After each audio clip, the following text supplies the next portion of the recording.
So, hello everyone, welcome. Uh, so, before we start this session, let's quickly try to understand about your profile. First of all, congratulations everyone on your success, and it's a great achievement.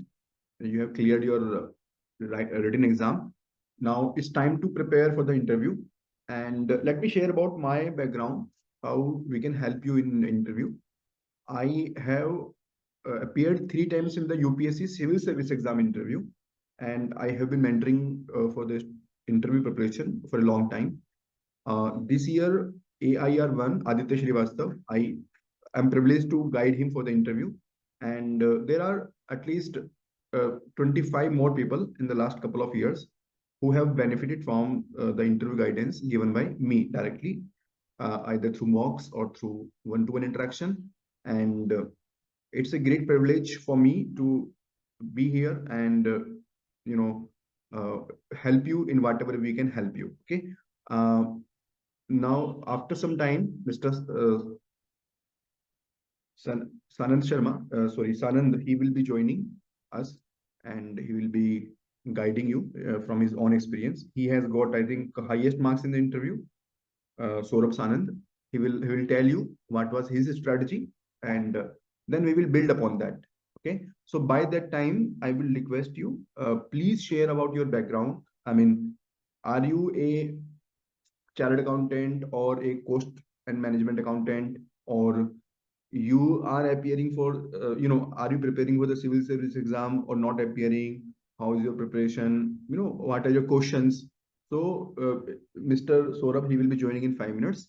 By that time, you can please share about you and your background and your profile and everything. Okay, so quickly do that, please. Either you can open your chat box, you can type in the chat box, or you can unmute yourself and you can speak out. And if it is possible for you, you can also join with the camera. That will be much better, because now you are appearing for the interview. So interview stage is such that you basically understand that for the interview, you have to be physically available. You have to show your behavioral skills, your presentation skills. Okay, so start exposing yourself. It is a better uh, perspective that you be on camera and ask your questions, whatever questions you have. Okay, so I'm waiting for the responses. Please type in the chat box quickly. Okay, it is important for us to understand your profile, your questions. जो भी questions आपके हो, questions पूछिए, because accordingly will proceed in this session. ठीक है, आपके जो भी क्वेश्चंस तो क्वेश्चंस पूछिए. आपके बैकग्राउंड क्या है, आपका कोई पास्ट एक्सपीरियंस है सिविल सर्विस एग्जाम का, ये नहीं है. क्योंकि जब हम यूपीएससी की इंटरव्यू की बात करेंगे तो हमें थोड़ा सा यूपीएससी को अंडरस्टैंड करना होगा और यूपीएससी के इंटरव्यू की रिक्वायरमेंट को अंडरस्टैंड करना होगा, because it is not a very simple job interview. Even though it is not difficult, I'm not saying that it is very difficult, but it is not going to be just like any other job interview that you go and you just speak anything. They expect certain etiquettes in UPSC, and it is one of the very prestigious job. So you have to have some kind of background, and we just want to know how is your status on that. Okay, so over to you. Now, please start.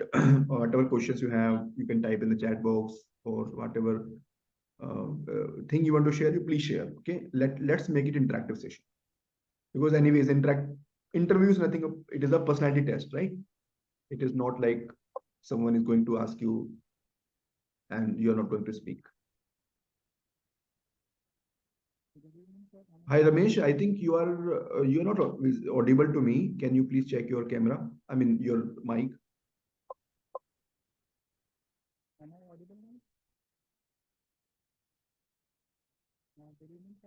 Ramesh, you are not audible.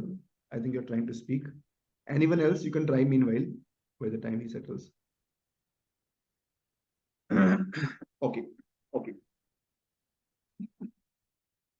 So we can see. Okay, some of you are from PSUs like HPCL and our rights limited, very good. Not having any experience of UPSC. Fine, fine, fine. Okay. Okay, I am waiting for more responses. तो आपका जिन लोगों को qualify हुआ है, please share your background so that we can contribute better. Questions क्या है आपके, क्वेश्चंस भी बताइए।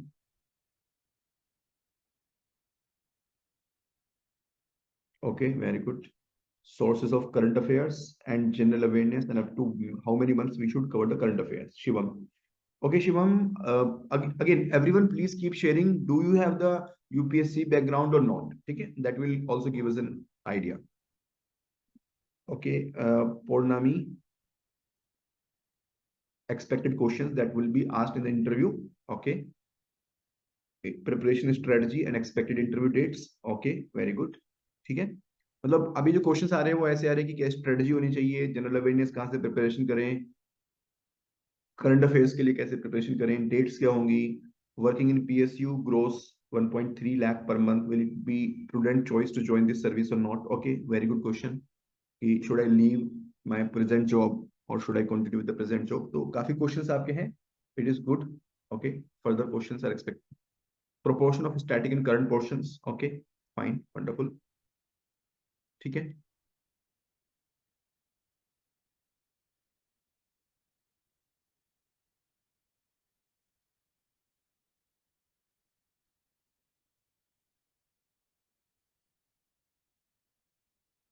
Any more questions?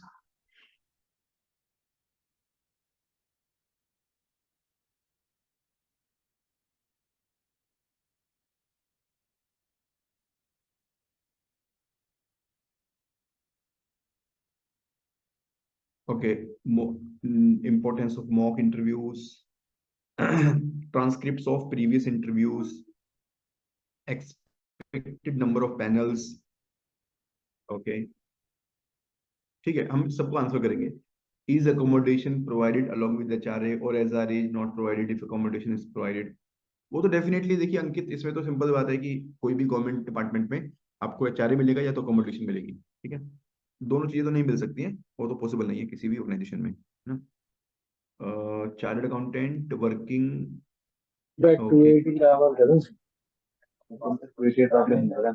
Right? Those are these. lack of proper preparation. Okay, understood.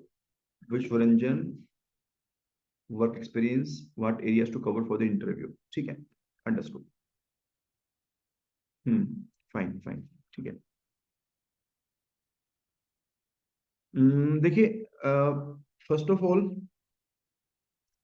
जो आपके बेसिक फंडास होते हैं आपके इंटरव्यू के, वो तो सब आपको फॉलो करने ही करने हैं, है ना, जो भी आपके जॉब इंटरव्यूज के फंडास होते हैं। और इसके अलावा कुछ यूपीएससी ओरिएंटेड अप्रोच भी रहेगा, करंट अफेयर्स, न्यूज़पेपर को फॉलो करना एंड ऑल। और थर्ड आपका जॉब सेंट्रिक, जो जिस जॉब के लिए आप प्रिपेयर करने जा रहे हैं, राइट, उस जॉब के बारे में आपको पता होना चाहिए। तो ब्रॉड एरियाज आपके इस तरह से होने वाले हैं। ठीक है, तो we are join with Saurabh. Hi Saurabh, welcome. Hi, hello sir, good evening. Hello, good evening Saurabh, welcome to the session. तो Saurabh, just to brief you, अभी जो क्वेश्चंस, अभी कुछ Okay. क्वेश्चंस पूछे थे पार्टिसिपेंट से, क्वेश्चंस उनके कुछ इस तरह के हैं। एक तो ओवरऑल क्वेश्चन भी है कि क्या स्ट्रेटजी होनी चाहिए, किस तरह की ट्रांसक्रिप्ट्स होती हैं, कुछ ट्रांसक्रिप्ट्स वगैरह कहीं से मिल सकती हैं क्या, इंटरव्यू पैनल, क्या उनके पास डैफ होगा, या also ask for the CV. नहीं, डैफ ही होता है, यूपीएससी में डैफ चलता है, सीवी तो नहीं पूछते। एंड देन कितना डेप्थ होना चाहिए, इफ स्पेशली अगर if the people are not from the UPSC background, है ना। आप तो यूपीएससी की प्रिपरेशन कर रहे थे, लेकिन काफी लोग ऐसे होते हैं जो यूपीएससी बैकग्राउंड के नहीं होते हैं, तो वो लोग क्या कर सकते हैं, कैसे कर सकते हैं। और आप अपना भी एक्सपीरियंस शेयर कीजिएगा। I think you can start with sharing your own experience कि आपने कैसे प्रिपरेशन किया, हाउ डिड दैट हेल्प। और आपका हाईएस्ट स्कोर था ना शायद इंटरव्यू में, आपने बताया था last time, if I am not wrong. I think highest score नहीं था, but मेरा ऑल इंडिया रैंक 2 था। ऑल इंडिया रैंक 2 था, ठीक है, I फाइन, don't मतलब know, यू आर मतलब हैविंग। अब हाईएस्ट था उस टाइम, हमारा मार्कशीट नहीं आया था। Yes sir. Fine fine fine, ठीक है, मतलब अच्छा स्कोर रहा होगा definitely. Yes sir. So over to you, तो Saurabh. Actually Yeah. मेरा एक्सपीरियंस, थैंक यू सर। तो I was earlier deputy manager finance in Coal India limited. तो वहाँ पे आई अराउंड 7.5 years का मेरा एक्सपीरियंस था। और मीनवाइल मैं जेपीएससी सिविल सर्विसेज था ब्रॉड सेंस में, and I was preparing for UPSC. अभी जैसे ये असिस्टेंट डायरेक्टर कॉस्ट के एग्जाम हुए थे मेरे, तो मेरा और मैंने जो अपने प्रिपरेशंस थे वो सिविल, जैसे सिविल के आप प्रिपरेशन करते हो इंटरव्यू के, वैसे ही मैंने किए थे। थोड़े टॉपिक्स जो भी करंट अफेयर्स जो उस समय चल रहा था वो मैंने पिक किए थे, कुछ कुछ टॉपिक्स स्पेशली। मेरा मेरा इंटरव्यू जो हुआ उसमें स्पेशली मेरे वर्क एक्सपीरियंस से ज्यादा सवाल थे। हाँ, क्योंकि मैं सिविल ऑलरेडी मैंने झारखंड कुछ ज्योग्राफी के भी सवाल पूछे थे वो पैनल ने तो। और इसके अलावा जो मेरा वर्क एक्सपीरियंस था सारा कोल इंडिया में था, वो था कि I was looking into tenders also, और estimate preparation tenders, central account जो कंपाइलेशन होता है बुक्स ऑफ अकाउंट्स का, वो भी मैं डील करता था। तो मुझे इन सारे फील्ड से, टैक्सेशन, इन सारे फील्ड से मुझे सवाल पूछे गए थे। तो ये बेसिकली ये था मेरा जो इंटरव्यू था। और जो मेरा इंटरव्यू पैनल था वो अराउंड 3 लोगों का था, और तीनों ने ही अपने अपने जो भी उनके प्रोफाइल्स थे उस हिसाब से ही सवाल पूछे थे।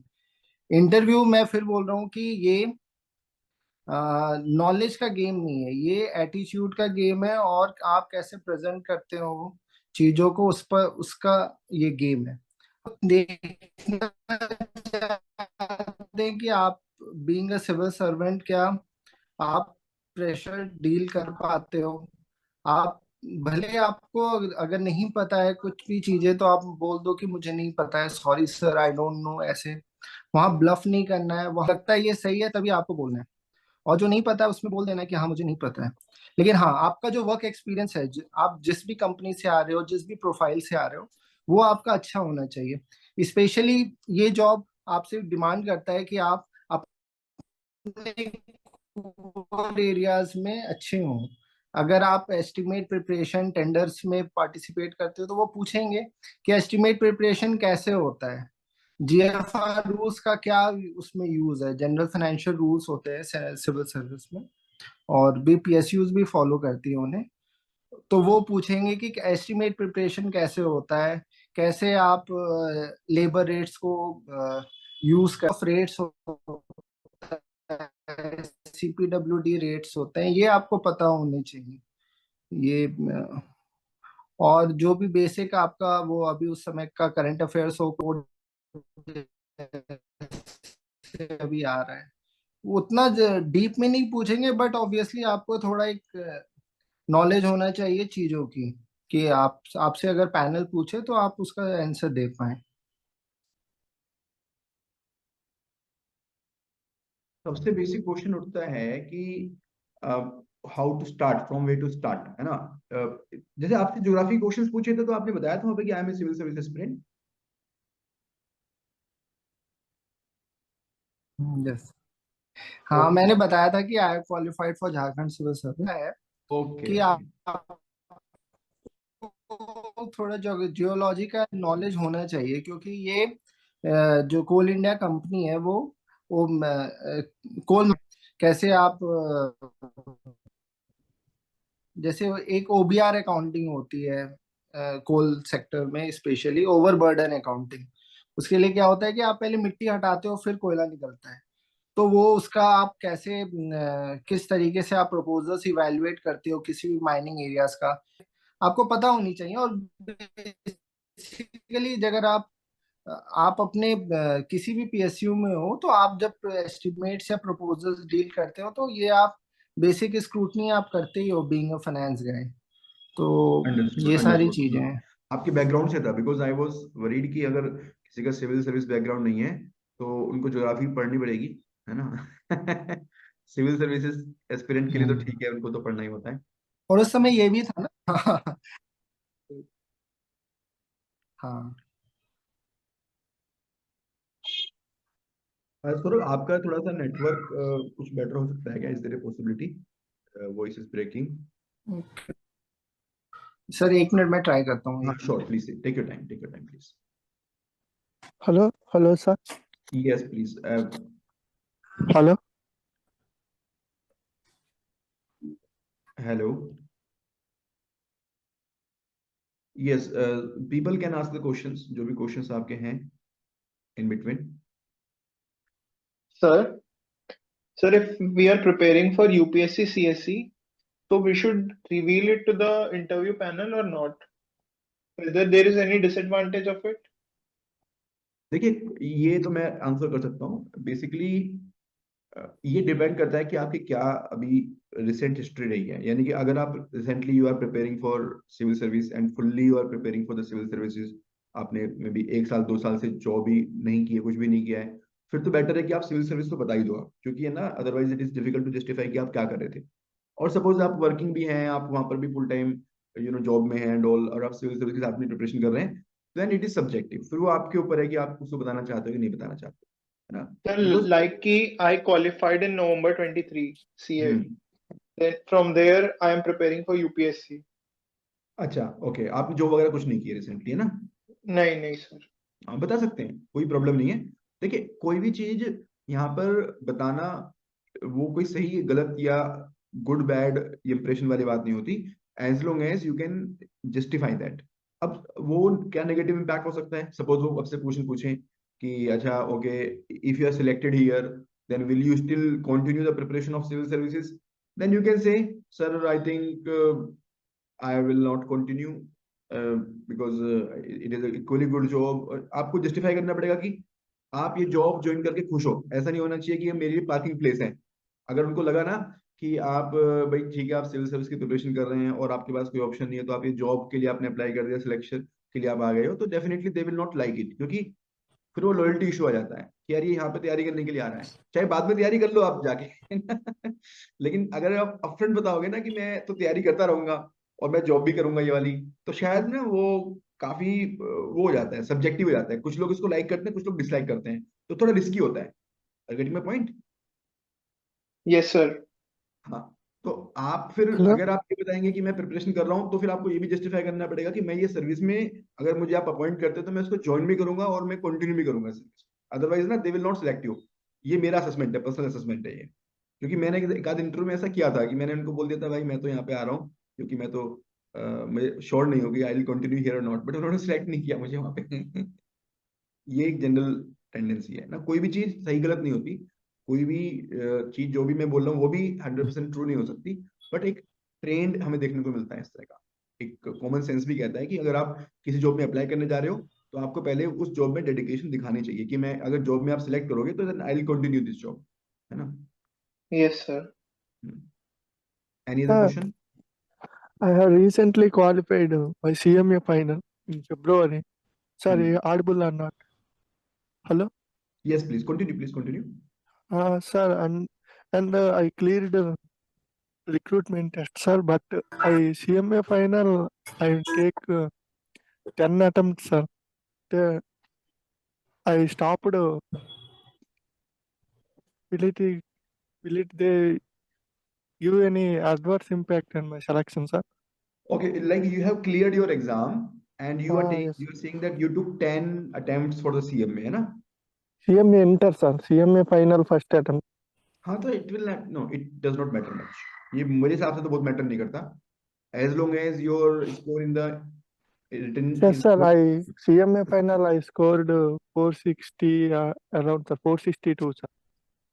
Out of 800. 800. ठीक है, देखिए, as long as your interview is okay, I don't think it is going to matter. Saurabh, are you there? Yes sir. Okay okay, आपका वो वीडियो विजिबल नहीं है, आई थिंक नेटवर्क इशू है ना. हाँ, थोड़ा इश्यू है Sir, सर यहाँ पे. हाँ, विजिबल है, ठीक है, fine. I don't have any experience in any company, sir. I देखिए, didn't. ये अगेन, अब हम तो एक्सपीरियंस लेने के लिए नहीं आ सकते ना. अभी तो जो प्रेजेंट स्टेटस है, हमें उससे जाना होगा. Probability of Yes. सिलेक्शन या नॉट सिलेक्शन तो वो किसी के हाथ में नहीं है.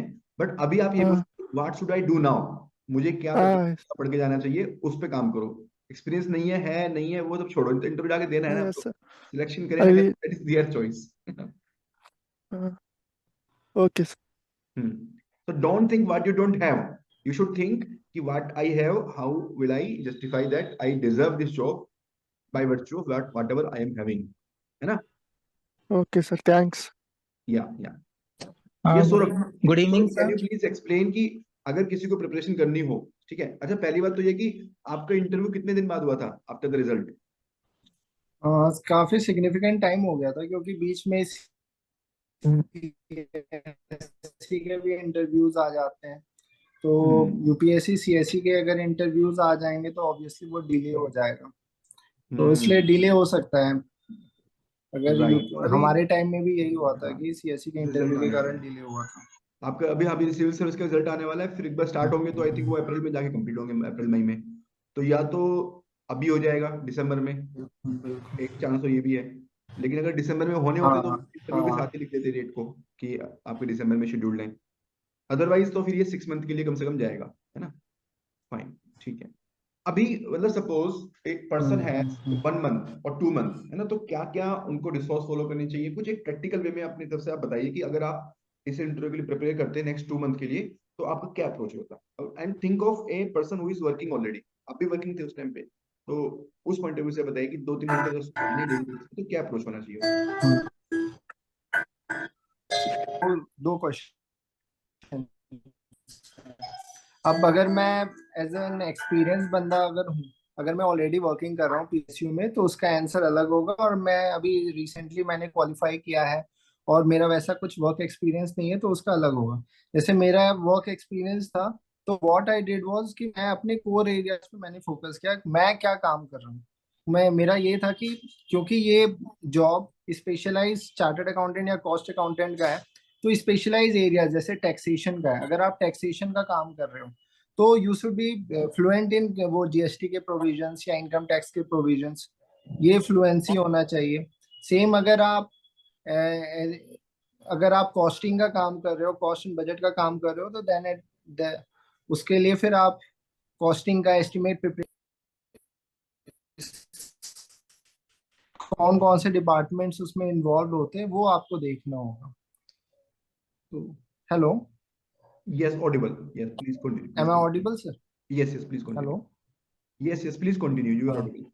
तो और सिमिलरली अगर आप सेंट्रल अकाउंट जैसे हाँ कंपाइलेशन ऑफ अकाउंट्स का काम करते हो, तो you should be fluent with Indians की प्रोविजंस क्या है, कंपनीज एक्ट की प्रोविजंस क्या है। कंपनीज एक्ट में बहुत सारे चेंजेस आते रहते हैं फाइनेंशियल, तो जो भी आपका वर्क प्रोफाइल है वो तो पहले आपका सही होना चाहिए। इसके साथ साथ आप, क्योंकि ये जॉब एस्टिमेशन की भी जॉब है, तो आप जीएफआर रूल्स को भी आप थोड़ा देखिए कि कैसे एस्टिमेट प्रिपरेशन फ्लो होता है, जेम के प्रोविजंस। आज के डेट में सारा प्रोक्योरमेंट हमारा जेम पे होता है, तो जेम के कुछ रूल्स जो बेसिक रूल्स हैं, पीएसयू में जो भी वर्क कर रहे होंगे वो ये प्रोफाइल कभी ना कभी डील करते होंगे जेम से, तो वो थोड़ा आपको पता होनी चाहिए। प्लस आपका कंपनी का प्रोफाइल क्या है, आपकी कंपनी किस किस पर्टिकुलर सेक्टर में काम करती है। मेरी माइनिंग में थी, तो मैंने अपने कंपनी के प्रोफाइल से थोड़ा पढ़ा था। एनुअल रिपोर्ट में आपके फ्यूचर क्या कंपनी का प्रोस्पेक्ट्स है, क्या वो सोच रही है, किस डायमेंशन में जा रही है। जैसे कोल माइनिंग इज मतलब वो फॉसिल फ्यूल को बर्न करने का, इसके कारण से पॉल्यूशन बहुत ज्यादा होता है, तो आप रिन्यूएबल एनर्जी की तरफ भी पढ़ सकते थे। मेरा उनका जो पूछने का मेन एम था वो था कि इन्वायरमेंट पे क्या इम्पैक्ट होता है उसका, प्लस उससे क्या हम सीख सकते हैं, क्या हम रिन्यूएबल एनर्जी के तरफ हम कैसे जा सकते हैं। जैसे मुझसे पूछा गया कि हम सोलर एनर्जी को कैसे अडॉप्ट कर सकते हैं, कैसे उसकी एफिशिएंसी बढ़ा सकते हैं। तो आप जिस भी सेक्टर में हो, आपको ये पता होना चाहिए कि फ्यूचर प्रोस्पेक्ट्स क्या है। आज के डेट में आज के डेट में तो वो कंपनी है, कल उसके क्या वो सोच रही है, कहाँ डाइवर्सिफाई होना चाह रही है। थोड़े बेसिक नॉलेज होता है, जिस कंपनी के में काम कर रहे हो उसके बारे में आपको पता है कि नहीं, बस ताकि वो समझ पाए कि आप किस लेवल पे इन्वॉल्व होते हो।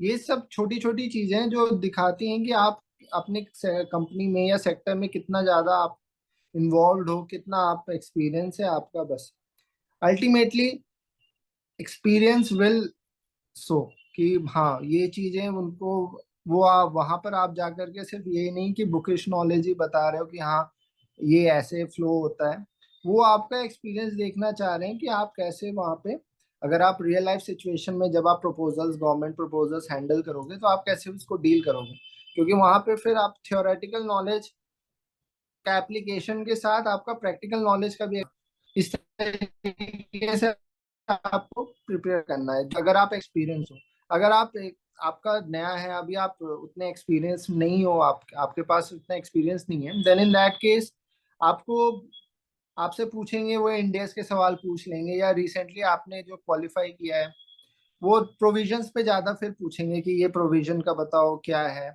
ये सेक्शन क्या बोलते, तो आप डेफिनेटली बताइए कि हम मेरा ये एक्सपीरियंस है, वो उसका एक एज होता है।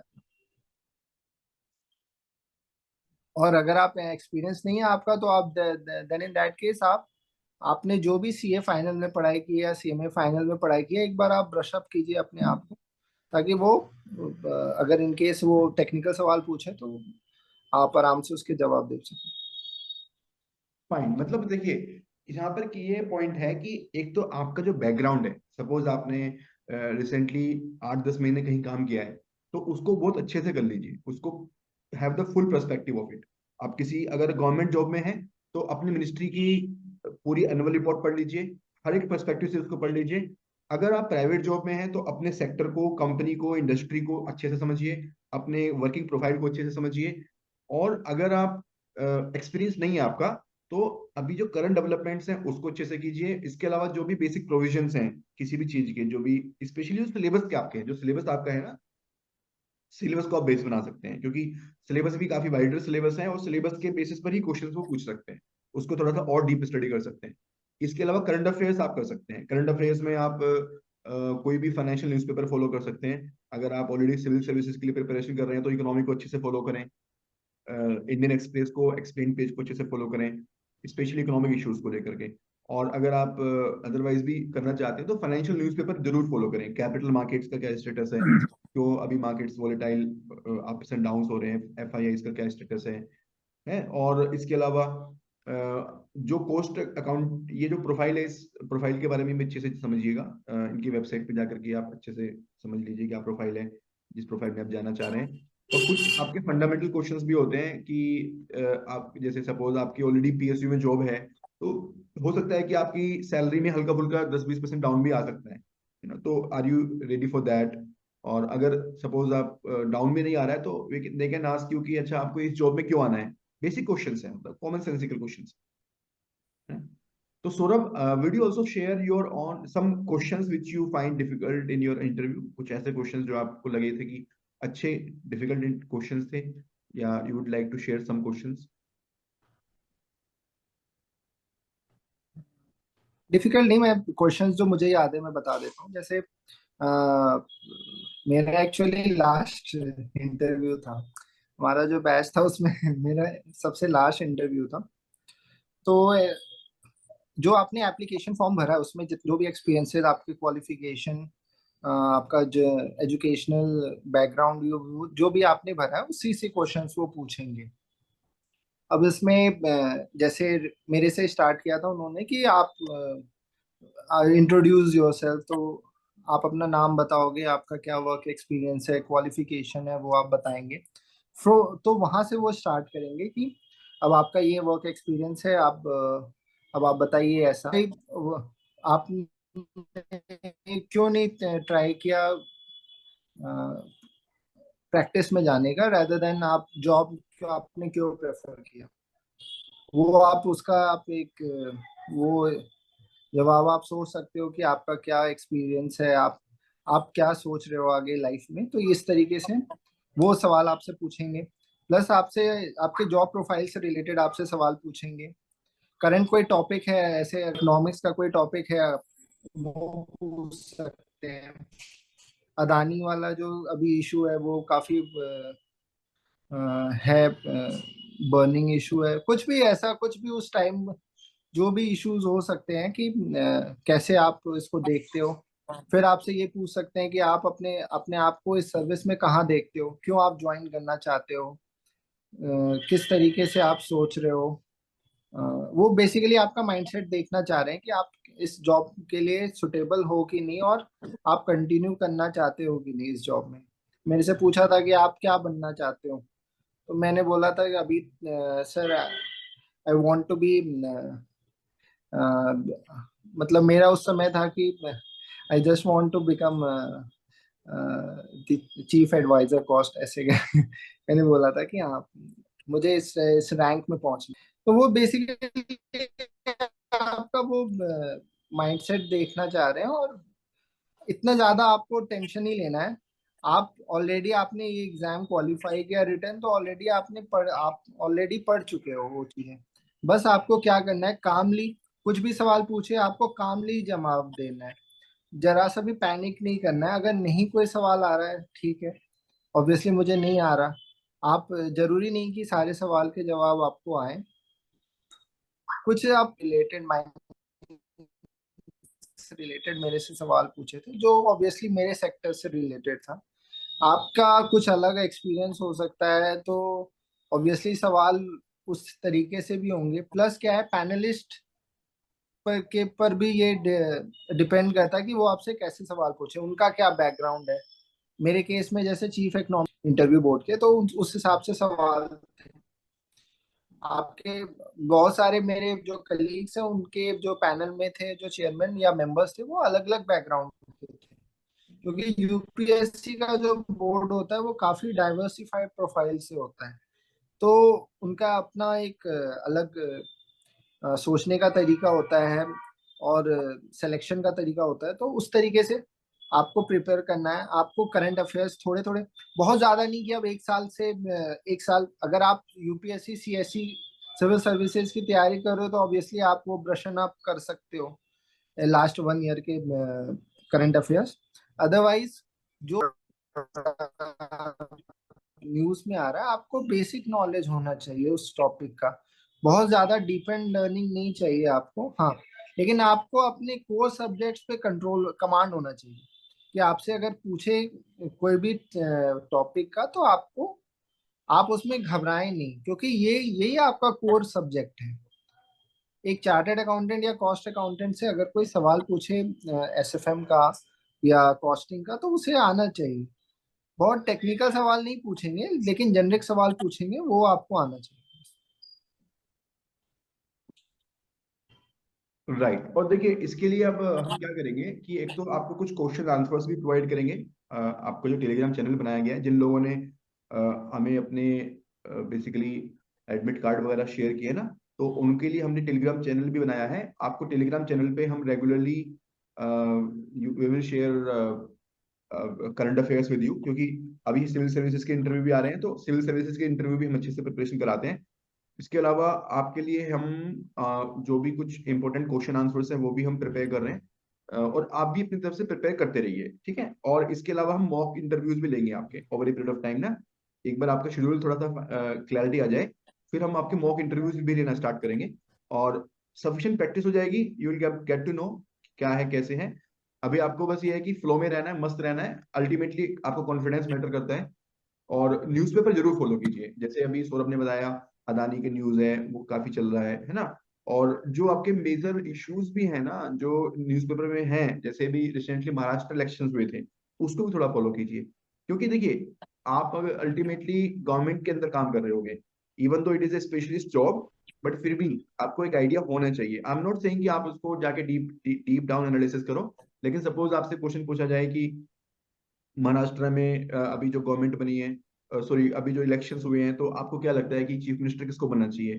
क्योंकि बीजेपी हाईएस्ट सीट है, लेकिन अभी जो प्रेजेंट चीफ मिनिस्टर है वो एलआई पार्टीज का है जिसकी सीट्स कम है। तो आपका क्या व्यू है ना? तो आपको इट शुड नॉट बी कि यार कंप्लीटली ब्लैंक, यार क्या पूछ लिया, मैंने तो सोचा ही नहीं था कि ऐसा कुछ क्वेश्चन आएगा। मतलब ये मैं अपने एक्सपीरियंस से बता रहा हूँ आपको कि यूपीएससी के इंटरव्यू में जनरल नॉलेज का मतलब ये नहीं है कि वो आपसे हिस्ट्री के बारे में पूछेंगे, बाबर कौन था, क्या किया था, वो सब नहीं पूछने वाले। ज्योग्राफी भी आपसे नहीं पूछेंगे, आपसे एनवायरमेंट भी नहीं पूछेंगे।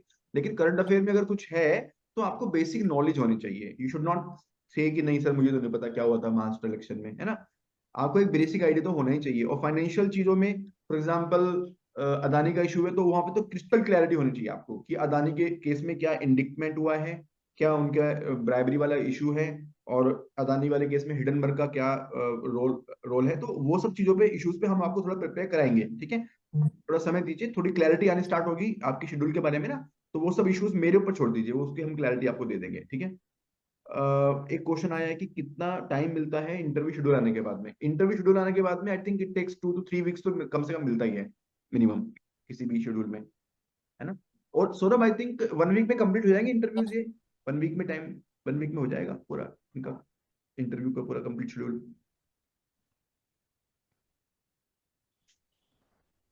हाँ सर, हो जाएंगे, मोस्ट प्रोबेबली हो जाएंगे। हम्म 1 वीक से लेके 10 डेज के अराउंड में हो जाएंगे। जैसे हमारे हम्म, टाइम में अराउंड 80% थे, तो हो गया था, 1 वीक के अराउंड में हो गया था।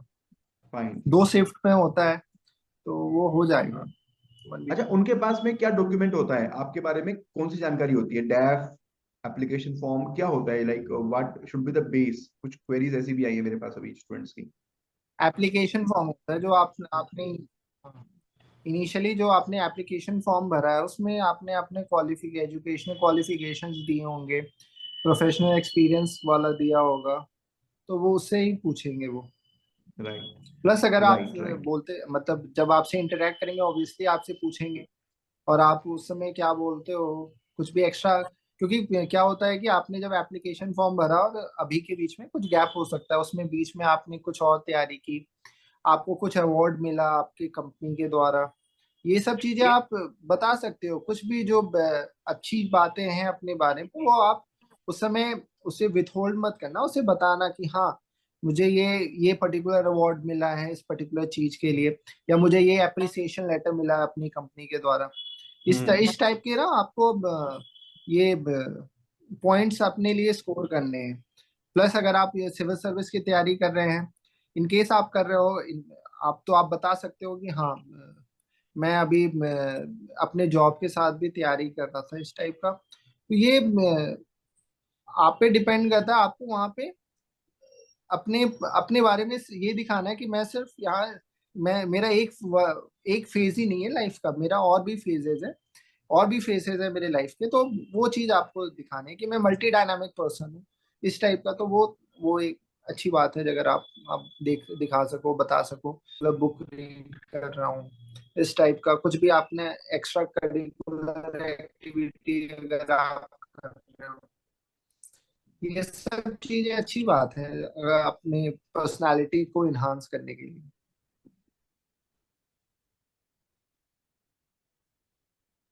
Right right. Do they ask for the experience certificate at the time of interview और before the interview? Experience certificate मांगा था क्या आपसे? एक्सपीरियंस सर्टिफिकेट तो, हाँ, एक्सपीरियंस सर्टिफिकेट हाँ मांगा था, एक्सपीरियंस सर्टिफिकेट मांगा था उन्होंने। ओके, तो अगर जैसे आप पीएसयू में काम कर रहे हैं तो एनओसी भी एक्चुअली क्या होता मांगा है शायद। कि हम्म,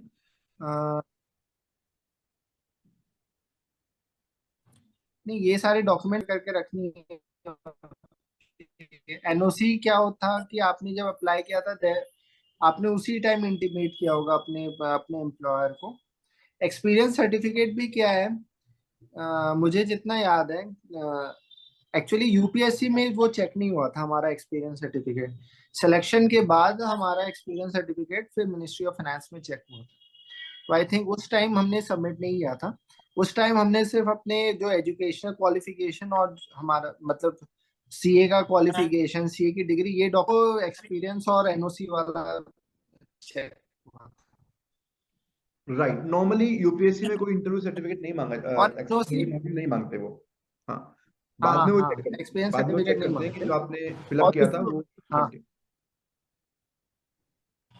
और इवन की नो ऑब्जेक्शन सर्टिफिकेट भी नहीं, आपने यूपीएससी के एग्जाम में सिर्फ आपको अपने एम्प्लॉयर को इंटीमेट कर, स्टेट सिविल सर्विस में अगर आप अप्लाई कर रहे हो जैसे झारखंड में, आपको एनओसी सबमिट करना होता है अपने मतलब जेपीएससी को। यूपीएससी में सिर्फ आपको इंटीमेशन सब देना रहता है कि हमने।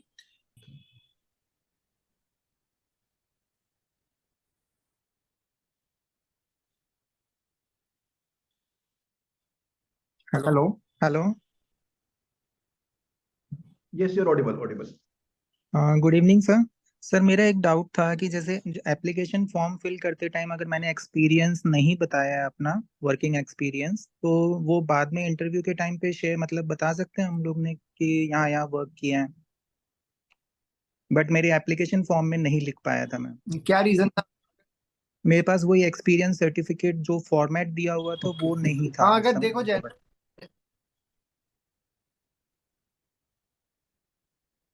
ओके, ठीक है, फिर आप बता सकते हो कि ये पर्टिकुलर मेरा एक्सपीरियंस है। इन केस वो पूछे तो आप बता देना कि उस टाइम सर ये रीजन था जिसके कारण मैं एक्सपीरियंस है। ठीक है, वैसा आप कर सकते हो, कोई दिक्कत ओके, वैसे अब मैंने बनवा लिया है वो एक्सपीरियंस सर्टिफिकेट। नहीं। ठीक है, थैंक यू। Okay, वैसे भी कुछ आपने जो भी एप्लीकेशन फॉर्म में mention किया है हम्म। वो आपको बोलना ही पड़ेगा। वहां पे वो पूछते हैं पैनल वाले कि आप अपने आप को इंट्रोड्यूस करो। ओके, मतलब एप्लीकेशन फॉर्म में मेरा एक्चुअली मतलब कोई एक्सपीरियंस नहीं दिख रहा है, लेकिन आप जब मैं बताऊंगा कि मैंने मतलब जैसे डिलॉयट में भी वर्क किया था एंड देयर आफ्टर जैसे मैं भी कोल इंडिया में भी वर्क किया सर मैंने, एंड अभी करंटली मैं सीएजी में वर्किंग हूँ, तो ये सब चीज़ें फिर मैं ऐड कर पाऊंगा।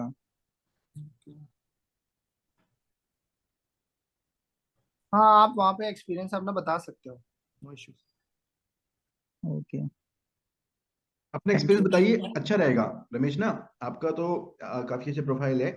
और मैं बताऊं आपको कि अगर आपका गवर्नमेंट का एक्सपीरियंस है तो प्रिफर इट, है ना, बिकॉज आप गवर्नमेंट की वर्किंग को जानते हो, आप स्टाइल को जानते हो, तो डेफिनेटली आपको अपना एक्सपीरियंस बताना चाहिए और उसके लिए प्रिपेयर भी रहना चाहिए। सीएजी कॉल वो सब आप प्रिपेयर करके जाइए अच्छे से, it is a good thing. और एक क्वेश्चन और भी आया है, working in PSU gross 1.3 lakh पर month, will it be prudent choice to join this service? हालांकि सब्जेक्टिव क्वेश्चन है ये but what is your answer? आप आपको वन कैसा पॉइंट लगता है? थ्री Because लाख आपकी आपकी तो कोल इंडिया में तो ज्यादा अच्छा पैकेज होता है, आई थिंक आपका तो पैकेज इससे ज्यादा ही होगा थोड़ा बहुत तो, है ना? जी, मैंने तो डिप्टी मैनेजर फाइनेंस के रैंक पे था जब मैंने स्विच किया था। 1.3 लाख पर एनम इधर भी देखो, ये अल्टीमेटली आप पे डिपेंड करता है कि आप आपका क्या मोटिवेटिंग फैक्टर्स है। अगर आपको लगता है कि गवर्नमेंट जॉब इज गुड तो फिर आप ऑब्वियसली, गवर्नमेंट जॉब का एक अपना चार्म है वो। अब उसको मैं कैसे क्वांटिफाई करूं, बट हाँ, अगर आपको लगता है सेटिस्फैक्शन वाइज अगर इस प्रोफाइल में देन, क्योंकि ये बड़ा डाइवर्सिफाइड प्रोफाइल है हमारे सर्विस का। आपको राइट फ्रॉम द स्टार्ट मतलब आपको जीएसटी में भी काम है, अल्टीमेटली अलग डिफरेंट डिफरेंट सेक्टर्स में काम है। तो अगर वो एक मोटिवेटिंग फैक्टर है आपके लिए तो आप क्या चाह रहे हो? आप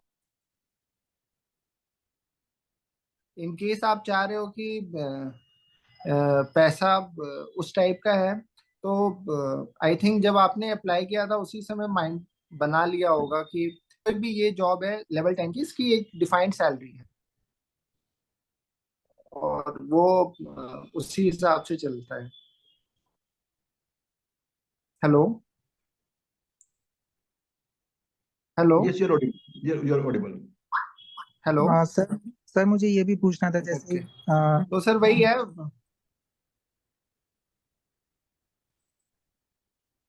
yes Ramesh, please continue.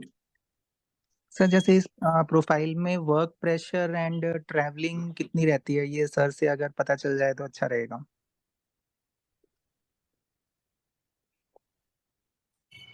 Work profile जैसे मैंने बताया बड़ा डाइवर्सिफाइड है। कुछ कुछ ऐसे मेरे कलीग्स हैं जो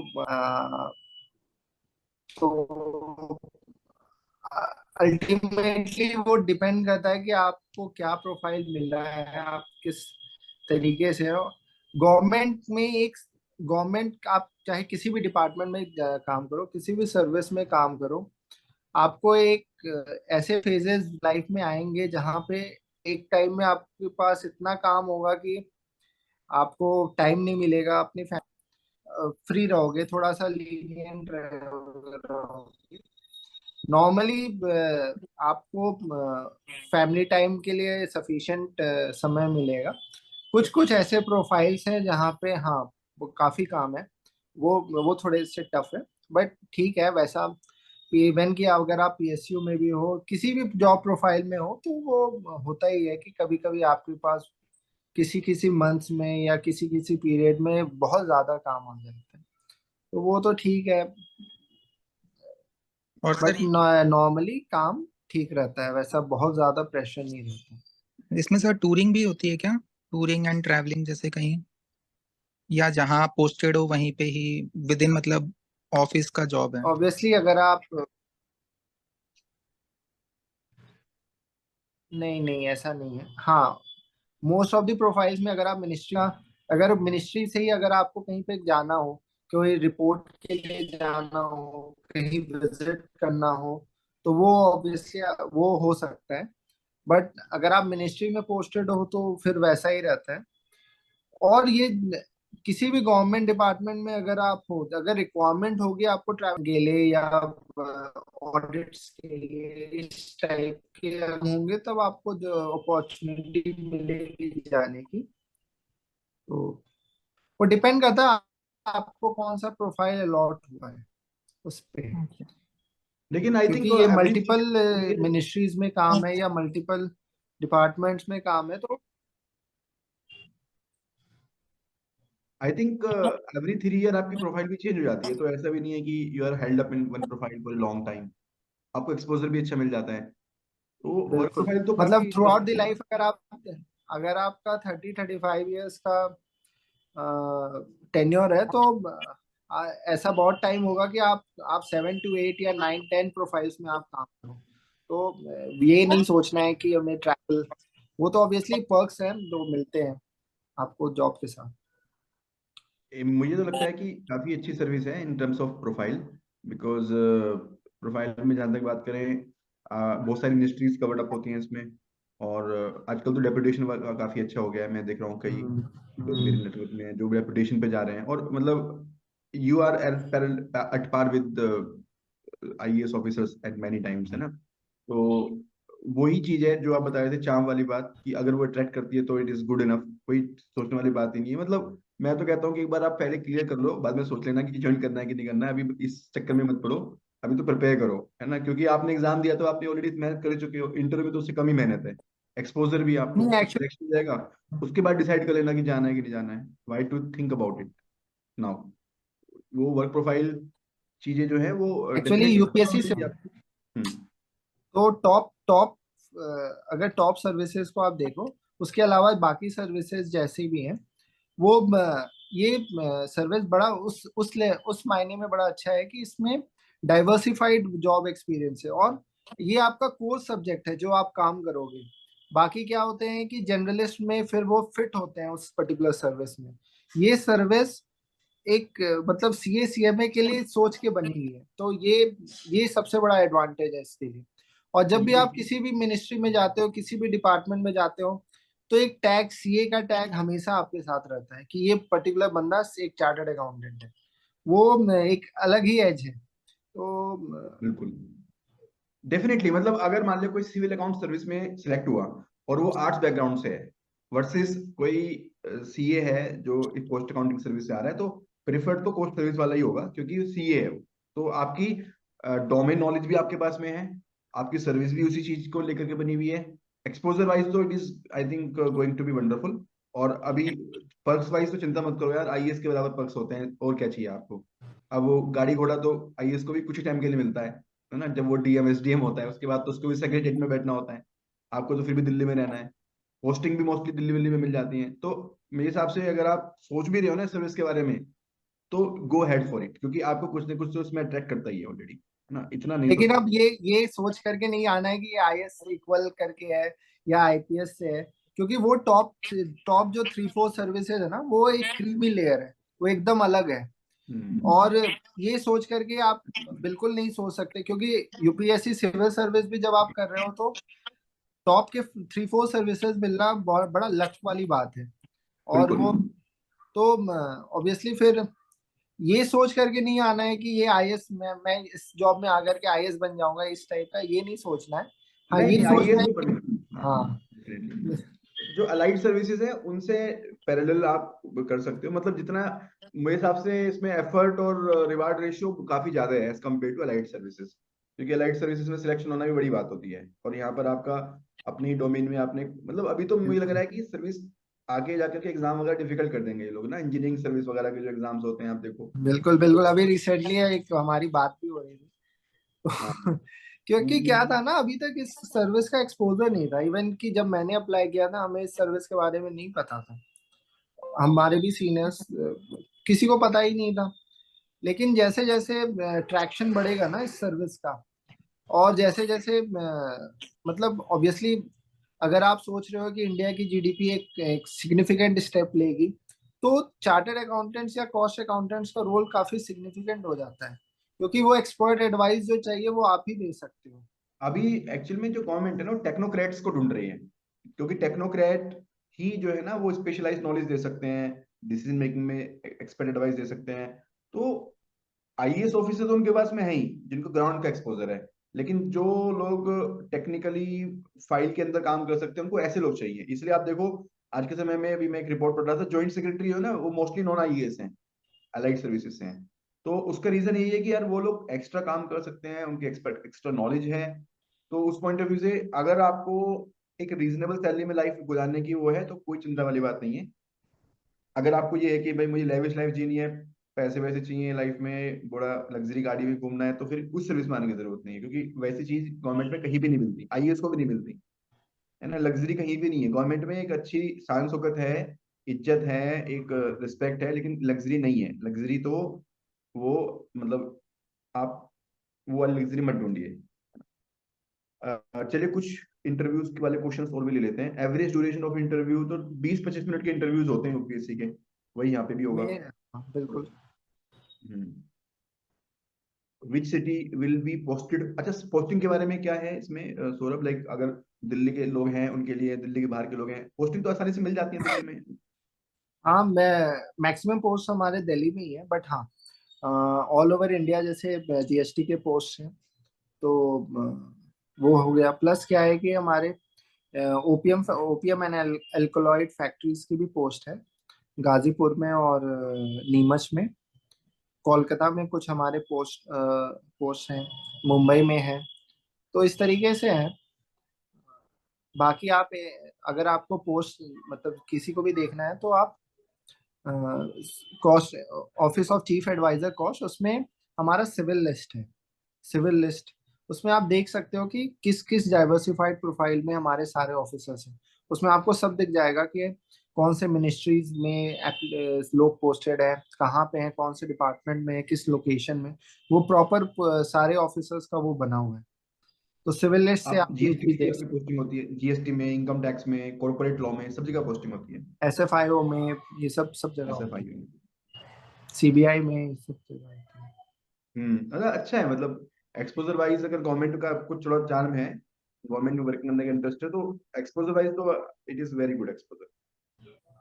एक क्वेश्चन आया है कि I M CA with UPSC background, so will my interview focus on current affairs. हाँ, करंट अफेयर्स तो सभी का रहेगा बकुल, ये तो सभी का रहेगा। बेसिकली आपका जो मेन फोकस तो आपके टेक्निकल नॉलेज पे होगा। वो एक एडेड एड ऑन होगा, आपसे जो करंट अफेयर्स के सवाल पूछेंगे वो एक एड ऑन होगा। बट मेरे ख्याल से जो मैक्सिमम जो आपका जो इंटरव्यू होगा वो आपके टेक्निकल नॉलेज पे ही होगा। प्लस सर अगर आपका टेक्निकल नॉलेज में क्या पूछेंगे, कौन कौन सा प्रैक्टिकल नॉलेज सब्जेक्ट? में जो भी आपका प्रैक्टिकल एक्सपीरियंस है, अगर आपका ऑलरेडी वर्क एक्सपीरियंस है तो आप किस प्रोफाइल में काम कर रहे हो, जिस भी प्रोफाइल में आप काम कर रहे हो उसमें क्या, जैसे अगर आप ऑब्वियसली टैक्सेशन में काम कर रहे हो तो आपसे, अगर टैक्सेशन में जीएसटी में काम कर रहे हो, या इनकम टैक्स में काम कर रहे हो, या कॉस्ट एंड बजट में काम कर रहे हो, या सेंट्रल अकाउंट्स का काम कर रहे हो, जो भी आपका काम है उससे स्पेसिफिक क्वेश्चंस वो पूछ सकते हैं। सर मैं तो ईआरपी कंसल्टिंग में हूँ, तो ईआरपी कंसल्टिंग एक मतलब ऐसा एज मिलेगा मुझे, या फिर मतलब या फिर नंबर काट लिए जाएंगे कि ईआरपी कंसल्टिंग में है, वो एक आईटी फील्ड है, ऐसा नहीं है कि नंबर काट देंगे, वो वहां पे आपका ये नहीं देख रहे हैं कि आपको क्या टेक्निकल मतलब कितना नॉलेज है उस टाइप में, क्योंकि रिटर्न में ऑलरेडी आपने क्वालिफाई करके वहां इंटरव्यू पे जा रहे हो। और कोई भी एक्सपीरियंस ऐसा नहीं है कि कोई छोटा एक्सपीरियंस है और ये बड़ा एक्सपीरियंस है। जो भी आप कर रहे हो आजकल की डेट में, ये जो टेक्निकल वाले जो बंदे हैं या फिर ये स्पेसिफिक नॉलेज है, ये आपका आपका कोर एरिया है, तो आप उनको बताना कि हाँ मुझे ये आता है या वो। क्योंकि जो पैनल है ना वो बड़ा डाइवर्सिफाइड है, वो ऐसा नहीं है कि सिर्फ उसमें सीए या सीएमए वाले बंदे होंगे। वो पैनल में हो सकता है आपको जो पैनल मिले उसमें कोई आईटी का बंदा हो या उस टाइप का। तो ऐसा आप डिसहार्टेंड मत हो कि ये मेरा प्रोफाइल वैसा नहीं है। बस आपका जो प्रोफाइल है आपको उस पर कमांड होनी चाहिए। Sir thank you for. एक क्वेश्चन और भी आया है, जैसे सिविल सर्विस में लोग प्रिपेयर करते हैं स्टेट डिस्ट्रिक्ट वो सब, तो वैसा भी यहाँ पे कुछ करना होता है क्या नाम को लेकर के सिविल हाँ, सर्विस में? मैंने किया था अपने, बट मेरे से वैसे सवाल तो नहीं पूछे। बट ऑब्वियसली ये ठीक है, आप अपने डिस्ट्रिक्ट के बारे में कुछ आपका वन प्रोडक्ट वन डिस्ट्रिक्ट वाला कुछ है वैसा भी आप देख सकते हो, या थोड़ा मोड़ा देख, उतना ज्यादा नहीं आपको देखना है। आपने डिस्ट्रिक्ट की वेबसाइट को एक बार गो थ्रू कर लो, कुछ हाँ मेजर बस फेमस बस। है आपका डिस्ट्रिक्ट किसी चीज के लिए, रिसेंटली कुछ आपके डिस्ट्रिक्ट में हुआ है, सपोज हम्म। आप मुरादाबाद संभल संभल में भी ये इंसिडेंट हुआ है, तो संभल के बारे में थोड़ा सा आइडिया होना चाहिए आपको, क्या इशू है एंड ऑल, मतलब it should sound like you are aware what is happening, क्योंकि आपका एक्सपोजर यहाँ पर पोस्टिंग वगैरह भी काफी वाइड होती है, तो ऐसा नहीं लगना चाहिए कि you are just focusing on your subject and nothing else, मतलब एक अवेयर ग्रेजुएट की तरह आपको साउंड करना है, not very very very much aware. Is there any training before beginning? Training तो होती है थोड़ी बहुत यहाँ पे आई थिंक। ट्रेनिंग होती है, जैसे हमारी 3 मंथ्स की ट्रेनिंग थी AJNIFM में, जिसमें हमें प्लस हमें गोवा और मुंबई का विजिट था उसमें। और उससे पहले 15 डेज का एक इंडक्शन ट्रेनिंग था। तो इस टाइप की हमारी ट्रेनिंग थी। Okay, any minimum sir marks requirement in interview? Minimum marks exactly मुझे नहीं पता कितना मिनिमम मार्क्स था, but how much marks on an average students get in an interview, or what is a good score in interview? Any idea about it? 60-70 marks मतलब अच्छा marks है, 60 out of 100? 100। हाँ, sir UPSC में theory 70% is very good। Sir मतलब study कौन सा subject करना है, मतलब जैसे इंडियस है और जीएसटी है, तो मतलब क्या क्या पढ़ना है मतलब? वो डिपेंड करता है कि आपका वर्क प्रोफाइल कैसा है। अगर आप सेंट्रल अकाउंट्स में काम कर रहे हो, कंसोलिडेशन ऑफ फाइनेंशियल स्टेटमेंट्स का काम कर रहे हो, तो ऑब्वियसली आपको इंडियस पे कमांड होनी चाहिए। प्लस आपको फाइनेंशियल जो भी कंपनीज एक्ट के प्रोविजंस हैं या रिसेंट चेंजेस जो आ रहे हैं उस पर आपका कमांड होना चाहिए। सिमिलरली तो ये अल्टीमेटली डिपेंड करेगा कि आपका जॉब प्रोफाइल कैसा है। तो सर मेरा अगर तो आईटी कंसल्टिंग है, तो आईटी कंसल्टिंग में तो वो कुछ पूछ ही नहीं पाएंगे ऐसे तो नहीं, आप पूछिए, नहीं, शायद। आईटी आपको आईटी कंसल्टिंग तो कंसल्टिंग में डिजिटल इंडिया, आईटी इश्यूज, वो सब चीजें प्रिपेयर कीजिए। अच्छा अच्छा। और आईटी कंसल्टिंग में आप फाइनेंस वाला भी कुछ पर्सपेक्टिव आपका होगा ना, अगर आपका आईटी कंसल्टिंग है तो हाँ, आप बिजनेस प्रोसेस। हाँ, तो हाँ बिजनेस तो उसका प्रोसेस से उसका रिलेटेड क्वेश्चंस पूछो। सर अगर फ्रेशर है तो इसका टेक्निकल में क्या पूछ सकते हैं वो? फ्रेशर है तो आपसे जो भी आप जैसे सीए फाइनल आपने जो एग्जाम दिया है उससे जो सब्जेक्ट्स हैं उससे पूछ सकते हैं, वो जो स्पेसिफिक सेक्शन क्या है। क्योंकि वो क्या होता है कि एक एक्सपीरियंस बनने से वो सवाल थोड़ा मॉडरेट हो जाता है, वो जो इंटरव्यू है वो ज्यादा उनके एक्सपीरियंस पे चला जाता है। अब क्योंकि एक फ्रेशर है तो वो उसका पास्ट एक्सपीरियंस वो अभी स्टडी कर रहा है, तो इसलिए वो ज्यादा टेक्निकल हो जाता है। तो इसलिए आपका जो भी आपके सीए फाइनल या सीएमए फाइनल के सब्जेक्ट्स हैं उस ऑब्वियसली आपने अभी तैयारी भी की होगी इसके रिटर्न एग्जाम के लिए, उसी को आप थोड़ा गो थ्रू करो, उसके प्रोविजंस ये सब देख लो। और इसके साथ साथ आप जो देखना है वो क्या, कि कॉस्टिंग कैसे हो रहा है, कि कैसे आप लेबर कॉस्ट कैसे कंप्यूट करते हो या मटेरियल कॉस्ट कैसे कंप्यूट करते हो।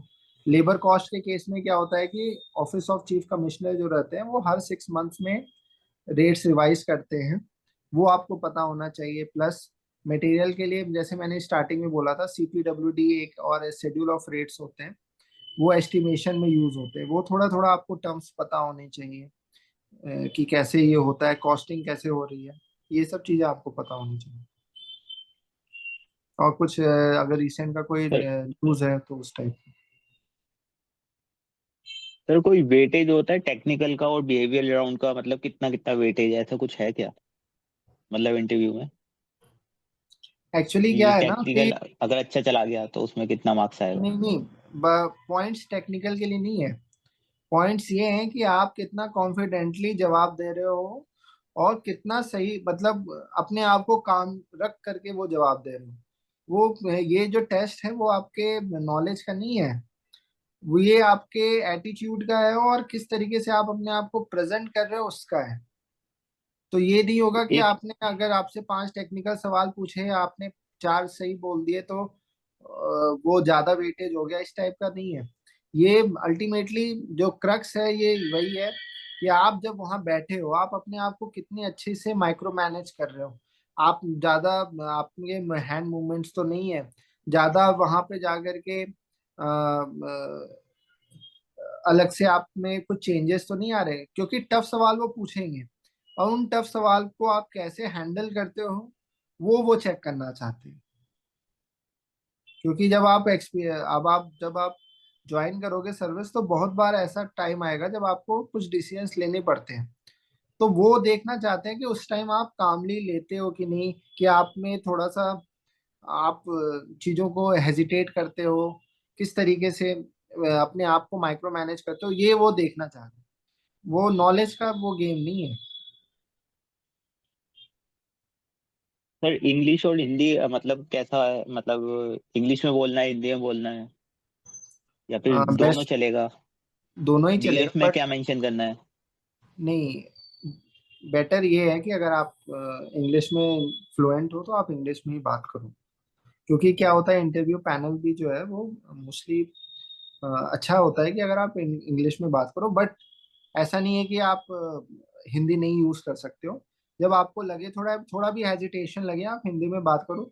आपको क्या करना है, सिर्फ वहाँ कामली बात करनी है।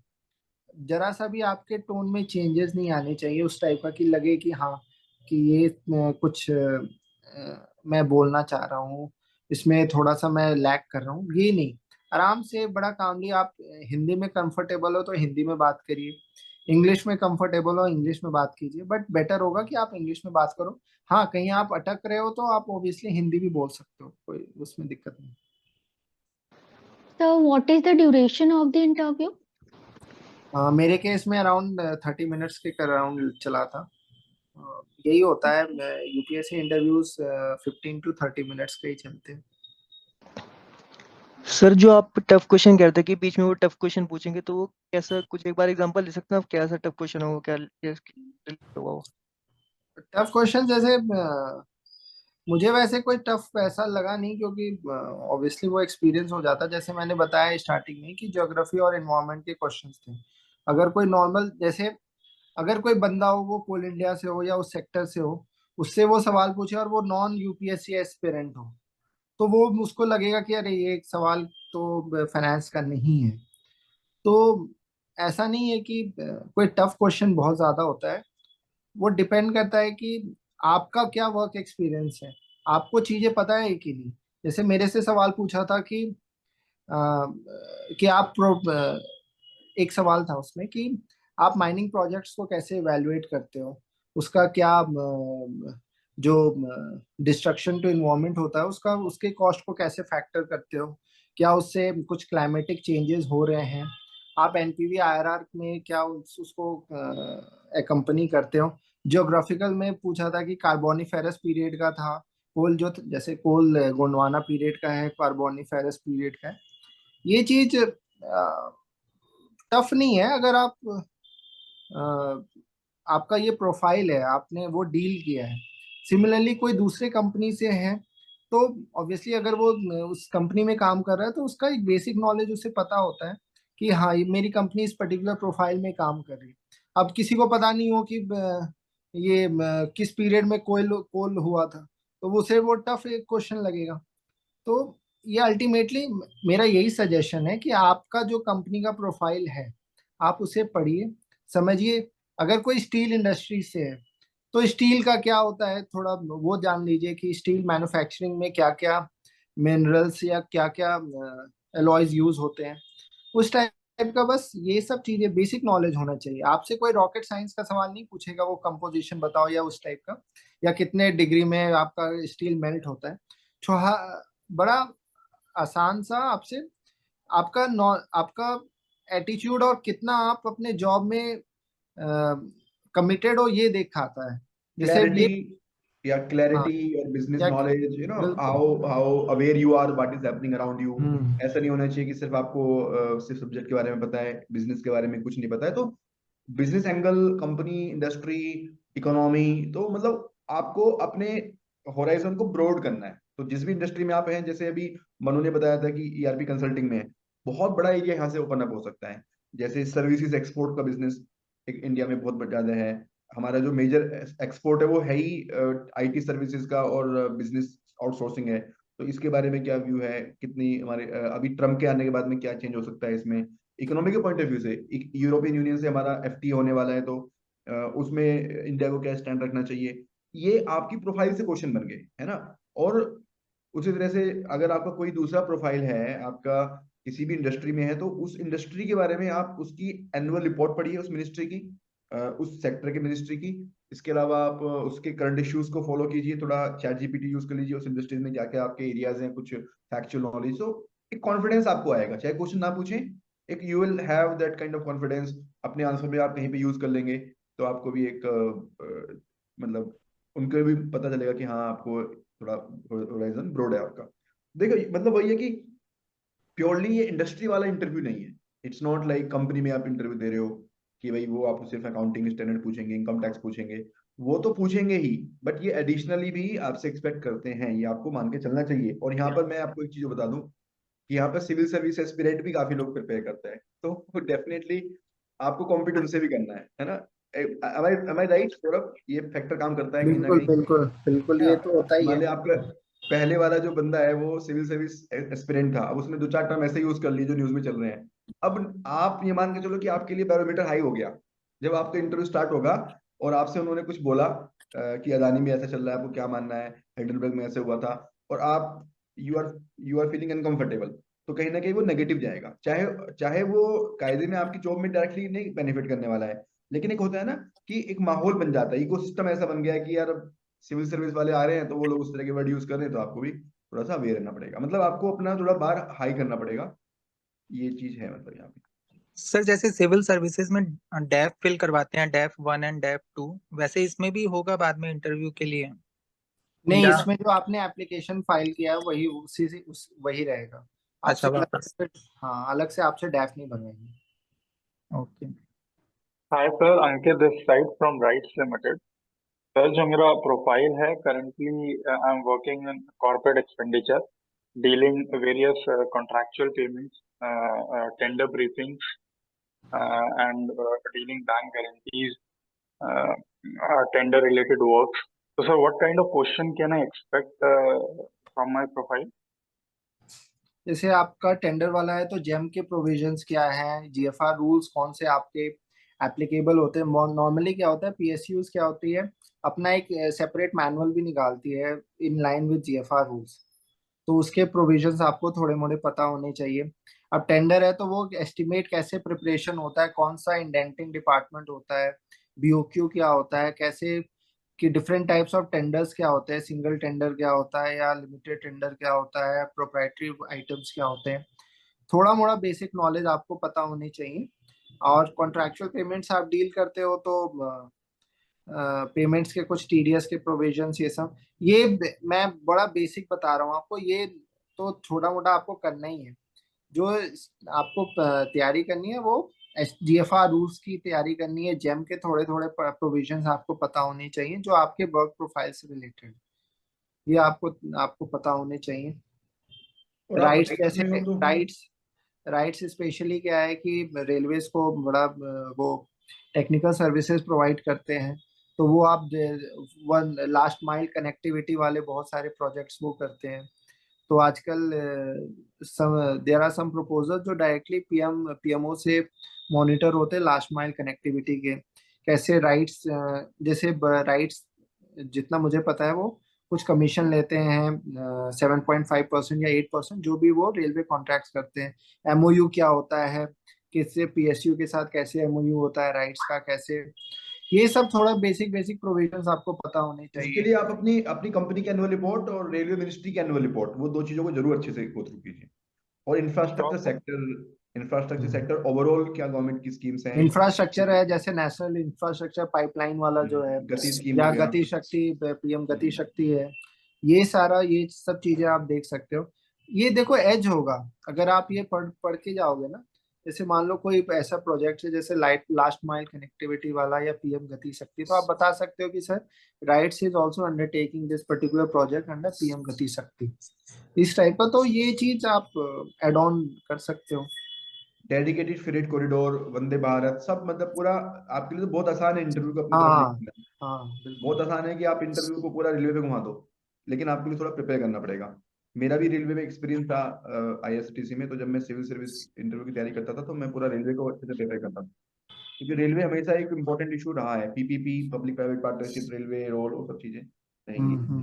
हेलो सर, मेरा एक अबाउट कोस्टिंग रिलेटेड क्वेश्चंस, तरुण का क्वेश्चन है, कोस्टिंग संबंधित क्वेश्चंस क्या आते हैं? आई थिंक वो Costing सिलेबस से- वाले क्वेश्चन से पूछ सकते हैं, सिलेबस में जो आपके दिए हुए थे। बिल्कुल, जो टॉपिक्स है उससे ही पूछेंगे आपसे। ये पूछ सकते हैं कि एस्टिमेशन कैसे होता है, प्रोप्राइटरी आर्टिकल जैसे है जिसमें लिमिटेड नंबर ऑफ बायर्स रहते हैं, उस केस में आप कैसे उस कॉस्ट को डिराइव करोगे। जो भी कॉस्टिंग के बेसिक जो टर्म्स होते हैं, स्टैंडर्ड कॉस्ट क्या होता है, या फिर जो रेलिवेंट या इरेलीवेंट कॉस्ट कौन क्या होते हैं, सन कॉस्ट क्या होते हैं, ये सब आपको बेसिक नॉलेज होना चाहिए इस कॉस्टिंग की। प्लस आपको ये पता होना चाहिए कि मिनिमम वेजेस क्या होते हैं इस टाइप के, कि वो रिवाइज होते हैं हर 6 मंथ्स में, इस टाइप की। हेलो हेलो मैं अपना हेलो सर मैं अपना interview yes, one IT by की वन तरफ प्लीज, कैसे वन घुमा बाय सकता वन हूँ? Please, one by one please. अभी मनु बोलेंगे, then will come to others. Yes Manu sir मैं प्लीज। अपना इंटरव्यू आईटी की तरफ कैसे मोड़ूं? मतलब मैं स्टार्टिंग में उसको उनको बता दूं कि I am working in IT field, ऐसा कुछ करके। अगर मौका मिले, अगर उन्होंने पूछा है कि tell me something about you, तभी आप कर सकते हैं। अननेसेसरी आप नहीं कर सकते। अगर आपको मौका मिलेगा तो जब कर सकते हैं। बिकॉज मैंने लिखा नहीं था ना उसमें मेरे जो फॉर्म था, because I was having less experience, देखो तो मैं मेरे पास बताता वो हूँ, सर्टिफिकेट अवेलेबल नहीं था। अगर आपने अपने फॉर्म में नहीं लिखा था और वो इन्फॉर्मेशन आप अब प्रोवाइड करना चाहते हो, तो दो ऑप्शन है। या तो वो आपसे पूछें tell me something about yourself, what is your current profile and all, तो वेल एंड गुड, तब तो तुरंत बता दो। लेकिन अगर वो आपसे किसी और एरिया में क्वेश्चन पूछ रहे हैं, तो आप उसी एरिया को आप आंसर करते रहो। बीच में कहीं मौका मिले तो तुरंत बता दो, लेकिन ये मत सोचो कि मैं उनको बता ही दूं जबरदस्ती किसी भी तरीके से। मतलब ना, आपको फिर जो भी जिससे फ्लो में इंटरव्यू जाएगा उस फ्लो में आपको चलना पड़ेगा। आपको वो इंटरेक्ट नहीं करना है, जो फ्लो है ना वो मेंटेन करना है, मतलब। Okay okay. Hello hello hello ये Anjali. Yes, sir. I have two questions. One is the very common question I have seen. They ask you, why do you want to come into these services? So people answer it differently, but what can be the best answer so that at least they will be impressed? And the second thing, at the end of the interview, they say that we have finished our questions. So if you want to tell something more about yourself, then you tell. So they just ask these questions to us. So what can be our answer for this question? जैसे पहला आपका question है, सबसे पहले आप क्यों आना चाहते हो, तो आपको एक क्लैरिटी ऑफ थॉट होना चाहिए कि आप क्या क्यों इस सर्विस में ज्वाइन करना चाहते हो। अंजलि आप अभी बता सकते हो। आप, sorry to interrupt Saurabh, Anjali आप अभी बताइए क्यों आना चाहते हो। Let us answer this question. So I am preparing for civil services. For me, not any specific service matter. If I get the chance to work into the financial field, that will be much more better for me. So ये मेरा था कि मुझे कोई भी service मिल जाए, then that's better. And if I get any finance ministry में any services, so that will be the best thing for me. अच्छा, आई थिंक इसको थोड़ा रिफाइन करना पड़ेगा आपको, बस थोड़ा। Yes. पहली बात है कि ये सिर्फ फाइनेंस मिनिस्ट्री की सर्विस नहीं है, it works across different ministries. तो ये मत बोलो कि मैं कोई मिनिस्ट्री ऑफ फाइनेंस का मुझे जॉब प्रोफाइल मिल जाए, इस टाइप का नहीं। आप ये बोलो कि बीइंग अ चार्टर्ड अकाउंटेंट या कॉस्ट अकाउंटेंट, मुझे ये बेस्ट अपॉर्चुनिटी मिलेगा अपने स्किल्स को या फिर अपने एक्सपीरियंस को गवर्नमेंट के लिए और अपने मतलब इंडिया के लोगों के लिए यूज करने का। ये बेस्ट अपॉर्चुनिटी मिलेगा उनके लाइफ में चेंजेस लाने का।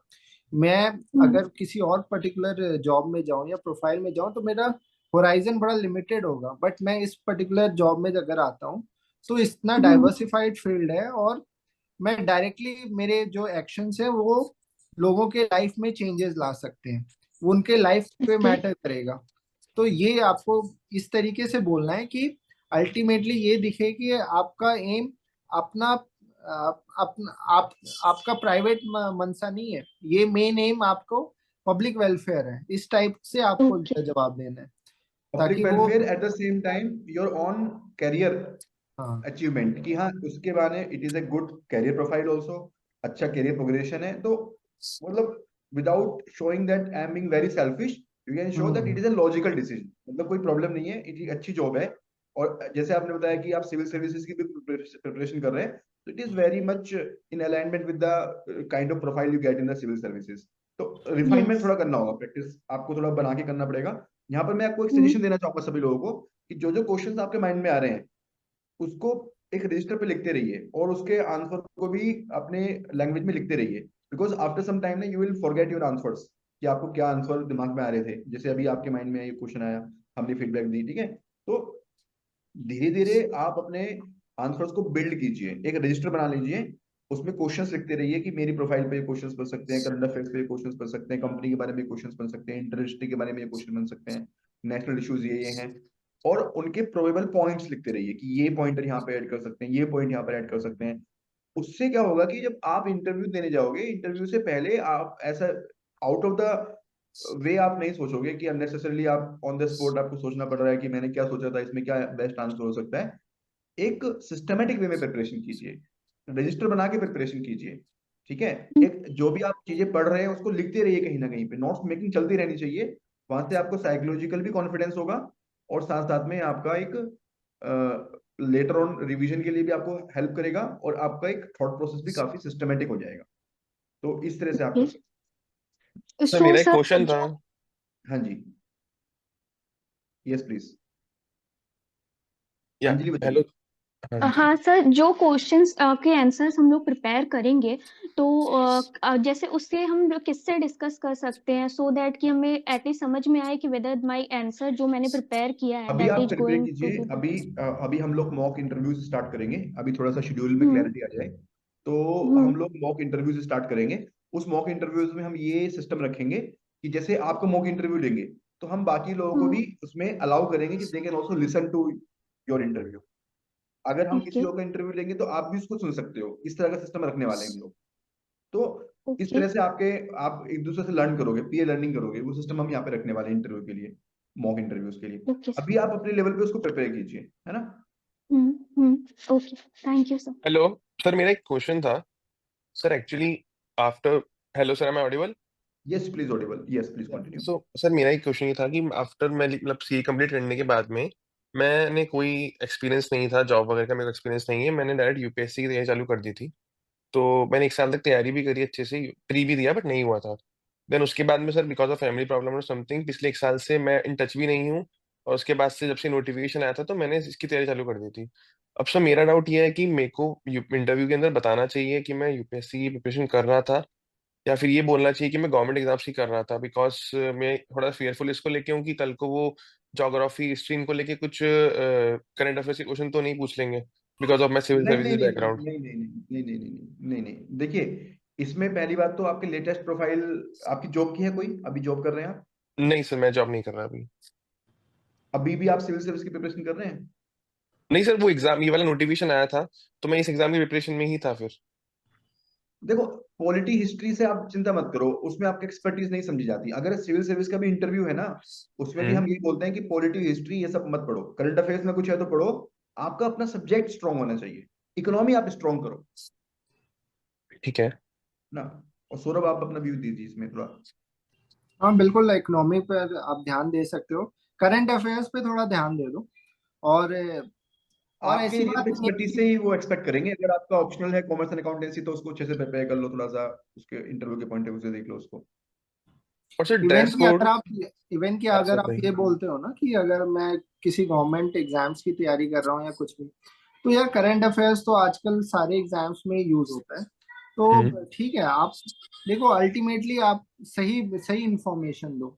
ये ब्लफ वहां पे क्योंकि क्या है कि लोग कभी कभी जब बोलते हैं तो कुछ ब्लफ में ना कुछ गलत भी बोल देते हैं। तो जो सही इंफॉर्मेशन है वो बताओ।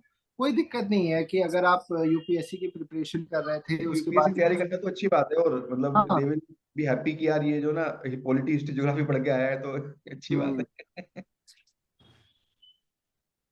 It is good, no problem, है ना? Don't think that they will have high expectation of you. They will ask extra sir advance तो of. मतलब वहाँ पे ऐसा बता सकते हैं ना कि पिछले 1 साल से मैं थोड़ा सा तैयारी इसी एग्जाम की कर रहा था, यूपीएससी बिल्कुल, की नहीं कर रहा। कोई दिक्कत वाली बात नहीं है यार। यूपीएससी में सबको पता है रिजल्ट इतना अच्छा नहीं आता। आप अगर 3 साल से भी तैयारी कर रहे हो ना, बताओ कि यार मेरा प्रीलिम्स क्लियर हुआ, मेंस क्लियर नहीं हुआ, मेंस क्लियर हुआ, फिर इंटरव्यू नहीं हुआ, प्रीलिम्स क्लियर और 3 बार नहीं हुए, सर सर कुछ इसका नहीं है। आंसर सर इसका आंसर क्या देना चाहिए कि लाइक अगर आप सिलेक्शन होता है तो आप आगे यूपीएससी की प्रिपरेशन करेंगे या आप इसी में लाइक कंटिन्यू करेंगे? बिकॉज ये उनका ओपिनियन हो सकता है ना कि अगर आप यूपीएससी की तैयारी करेंगे एंड आपका अगर फ्यूचर में सिलेक्शन हो जाता है तो ये तो आप सीट वेस्ट कर रहे हो। नहीं, तब तब आप ये बोल सकते हो कि ये तो आपका एक मतलब ऑब्वियसली यूपीएससी जब आप प्रिपरेशन कर रहे हो तो ये नहीं है कि मैं अगर किसी दूसरे प्रोफाइल में चला जाऊं या किसी दूसरे सर्विस में चला जाऊं तो ये सीट वेस्ट हो जाएगी। अल्टीमेटली हर हर साल मैन पावर बजट बनता है। इन केस कोई सीट्स छोड़ के भी जाता है तो उसके सीट्स के लिए नेक्स्ट एडवर्टाइजमेंट में आता है। ये कोई वो पर्टिकुलर रीजन नहीं होता है कि अगर आप आगे नहीं सोच सकते हो अपनी लाइफ में तो ये इतना ज्यादा मत इस बारे में टेंशन लो कि लेकिन फिर भी ना थोड़ा मैं इसमें ये बोलना चाहूंगा कि अपने बहुत स्ट्रांगली ये ओपिनियन मत रखना कि मैं फिर भी सिविल सर्विस परस्यू करूंगा ही करूंगा, मतलब इतना स्ट्रांगली मत बोलना इसको। अगर कंटिन्यू में कह सकते हो कि sir I think I this profile is well suited to me, I will get decent exposure, this also offers equal remuneration and equal grade in the service, तो I think I will continue with this job, है ना? और ये भी नहीं कह सकते कि नहीं मैं कभी नहीं करूंगा, तो दैट विल शो कि आप जानबूझ के इसको मना कर रहे हो डर के मारे, है ना? तो वो भी नहीं बोलना है। प्रैग्मेटिकली आपको It will be, आंसर देना है बस। हाँ, एक सर लॉजिकल रीजनेबल। मुझे एक और क्वेश्चन पूछना था सर। जो कैंडिडेट्स यूपीएससी के इंटरव्यूज दे के आते हैं देन दे राइट ब्लॉग्स वहां पे जाके, so they write some questions also which has been asked to them except the technical field वाला थिंग। कुछ क्वेश्चंस कॉमन होते हैं जैसे ब्लॉकचेन टेक्नोलॉजी हो गया, फिनटेक हो गया, ये सारे बहुत सारे क्वेश्चंस मैंने देखा है जो कि कॉमन होते हैं और उन लोगों से पूछे जाते हैं रिपीटेड बेसिस पे। बट द प्रॉब्लम कि वो जो जिन्होंने ब्लॉग लिखा है ना वो 2-3 साल पहले का होता है। बट तो वो टॉपिक्स वहां से हम लोग देखना अभी के लिए सही रहेगा या नहीं रहेगा वैसे? जैसे मैं अपना अपना एक्सपीरियंस बताता हूँ, मैंने क्या किया था, यूपीएससी ट्रांसक्रिप्ट्स आते हैं तो उसमें हम्म। क्या था, मैंने क्या किया था कि सीए प्रोफाइल जिन जिन जो भी कैंडिडेट्स थे उनका सीए प्रोफाइल जिसका था लास्ट 2-3 इयर्स का, उसका हम्म। मैंने देखा था कि उनसे क्या नॉर्मली सवाल पूछते हैं। ठीक है। ओके। तो मैंने कुछ उसका जॉट डाउन कर लिया था अपने डायरी में, और मैंने उसके कुछ स्टैंडर्ड आंसर्स बनाए थे। आप भी अगर चाहते हो तो बना सकते हो, बट अल्टीमेटली उस एग्जाम का इंटरव्यू का प्रोफाइल और होराइजन थोड़ा डिफरेंट है। इस पर्टिकुलर एग्जाम का जो इंटरव्यू होगा इसका होराइजन कुछ और है। इसमें आपको क्या करना है, आपको अपने वर्क एक्सपीरियंस पे ज्यादा फोकस करना है। वो एक एड ऑन है। अगर आपके पास टाइम है तो आप ऑब्वियसली आप तैयारी कर सकते हो, क्योंकि क्या होता है जब आप इंटरव्यू पे जब भी कुछ भी आंसर देते हो तो वो रिफ्लेक्ट करता है कि आप इतने कि आपको नॉलेज है इस पर्टिकुलर फील्ड की भी। तो आप चाहते हो तो वो यूपीएससी ट्रांसक्रिप्ट्स आप डाउनलोड करके उस पर भी तैयारी कर सकते हो। सर मैं तो अभी सिविल सर्विसेज की ही तैयारी कर रही हूँ, तो अगर मैं पर्सनली अपने लिए पूछूं तो वो मेरे लिए कैसा रहेगा मतलब? तैयारी अगर आप कर रहे हो ठीक है, मैंने बताया ना, वो जरूरी नहीं कि आप यूपीएससी की तैयारी कर रहे हो तभी आप ट्रांसक्रिप्ट पढ़ सकते हो। जो भी हम्म। नॉर्मली भी जो भी इस इंटरव्यू में अपियर होना चाह रहे हैं या हो रहे हैं उनको हम्म। थोड़ा सा लास्ट 2-3 इयर्स के जो यूपीएससी ट्रांसक्रिप्ट जिसमें चार्टर्ड अकाउंटेंट अपियर होंगे, ठीक है, वो बहुत ज्यादा नहीं होंगे, बहुत लिमिटेड वैसे आपको वो होंगे। हम ट्रांसक्रिप्ट शेयर करेंगे। हमने ट्रांसक्रिप्ट का कंपाइलेशन बनाया हुआ है लास्ट 2-3 साल का, हम्म। वो हम आपको शेयर कर देंगे। जो आपका टेलीग्राम चैनल डेडिकेटेड बनाया है ना, अभी चिंता मत करो, धीरे धीरे सारी रिसोर्सेज शेयर होंगी। और अगर आप यूपीएससी बैकग्राउंड से हो तो थोड़ा सा अपने ऑप्शनल को लेके भी थोड़ा सा आप पढ़ाई कर सकते हो, पेपर 1 को लेकर के। that will help you in addition to the syllabus of this exam जो आपका written exam हुआ। सर ड्रेस कोड क्या रहना चाहिए एग्जाम के लिए? Dress code formally coat pant और टाई, फॉर्मल जो लड़कियों के लिए लेडीज के लिए, हेलो, हाँ लेडीज जी के सर। लिए आप साड़ी प्रेफर कर सकते हो। ऐसे भी ओके नॉर्मली आप यूपीएससी सूट्स भी मतलब यूज जो कर भी सकते हो, ब्लेजर्स भी यूज कर सकते हो, हाँ सूट्स है टाइप अपना के। फॉर्मल ब्लेजर्स एंड ऑल, जो भी मतलब फॉर्मली वो सब इंटरव्यू उसमें लिखा होता है आई थिंक, जो लेटर वेटर आता है ना उसमें लिखा होता है ना शायद। फॉर्मल कपड़े ही आप पहनना है हाँ सर दैट इज अगर अ वो गुड ये सोर्स पूछे कि तुम फाइनेंशियल न्यूज के लिए, करंट अफेयर्स के लिए, इकोनॉमिक्स के लिए। अगर आप यूपीएससी की प्रिपरेशन कर रहे हो तो जो आप कर रहे हो वही करते रहो, न्यूज़पेपर फॉलो करो। अगर आप अदरवाइज करना चाहते हो तो you can follow any business newspaper, business standard, financial express, economic times, any newspaper. But उसके अंदर भी जो मेजर न्यूज है बस वो थोड़ा देख लेना, बाकी सब हेडलाइंस देख लेना। It is not necessary to go into depth of every news. Sir ये जो इकोनॉमिक टाइम्स वगैरह न्यूज़पेपर होता है वो तो बहुत ज्यादा मतलब फाइनेंस का कोर कंपनी से रिलेटेड वो ज्यादा उसमें आर्टिकल्स दिए हुए रहते हैं जो मैंने देखा है। तो उसमें क्या स्पेसिफिक कंपनी से रिलेटेड ज्यादा लिख देते हैं वो लोग, किसी किसी कंपनी का जो भी आता है इसमें इतना वो इन्वेस्टमेंट मत हुआ पढ़िए, है कोई बात नहीं। ये उसमें सब। जो हाँ इकोनॉमिक के आर्टिकल्स हैं, जो इमर्जिंग इश्यूज हैं उसके ऊपर आर्टिकल्स हैं, वो देख सकते हो। बट वो भी अगर आप सिविल सर्विस की प्रिपरेशन कर रहे हो तो आप अपने इंडियन एक्सप्रेस को फॉलो करो। I think that is equally good. वहाँ पर हाँ सर जो काम की चीजें वो सारी आ जाती है, मुझे भी वही कोई सबसे जरूरत बेस्ट नहीं है। लगा अभी नॉलेज तक। ही आपको देखना है, ऐसा नहीं है कि आपको कंपनी स्पेसिफिक, जिसमें अगर आपकी कंपनी है आप उस प्रोफाइल में काम कर रहे हो तो कंपनी स्पेसिफिक, अदरवाइज ऐसा नहीं है कि आपको सारे कंपनीज के बारे में वो एक्सपर्ट नॉलेज चाहिए उस टाइप का, अनलेस एंड अनटिल वो आपका डोमेन हो उस टाइप। ओके सर, किसी ने अगर आफ्टर क्वालिफाइंग सीए फर्म में काम करा हो एज एन स्टैट ऑडिटर, तो फिर वो मतलब क्या उसे प्रिपेयर करना चाहिए अभी?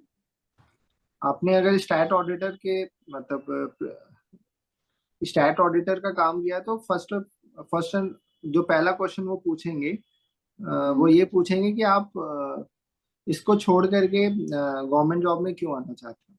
जो first and foremost okay question पूछेंगे कि आप प्रैक्टिस में क्यों नहीं जाना चाहते हो, why you are preferring government job over practice, ये सवाल आपसे पूछेंगे। प्लस अगर आप स्टैट ऑडिटर हो तो वो आपसे कुछ स्टैट, जैसे अभी नाफरा और आईसीआई का इश्यूज है, मैं बता रहा हूँ जो ब्रॉडर ब्रॉडर टॉपिक्स हैं जो अभी न्यूज में है, ठीक है। आईसीआई नाफरा का जो अभी रिसेंटली इश्यूज है,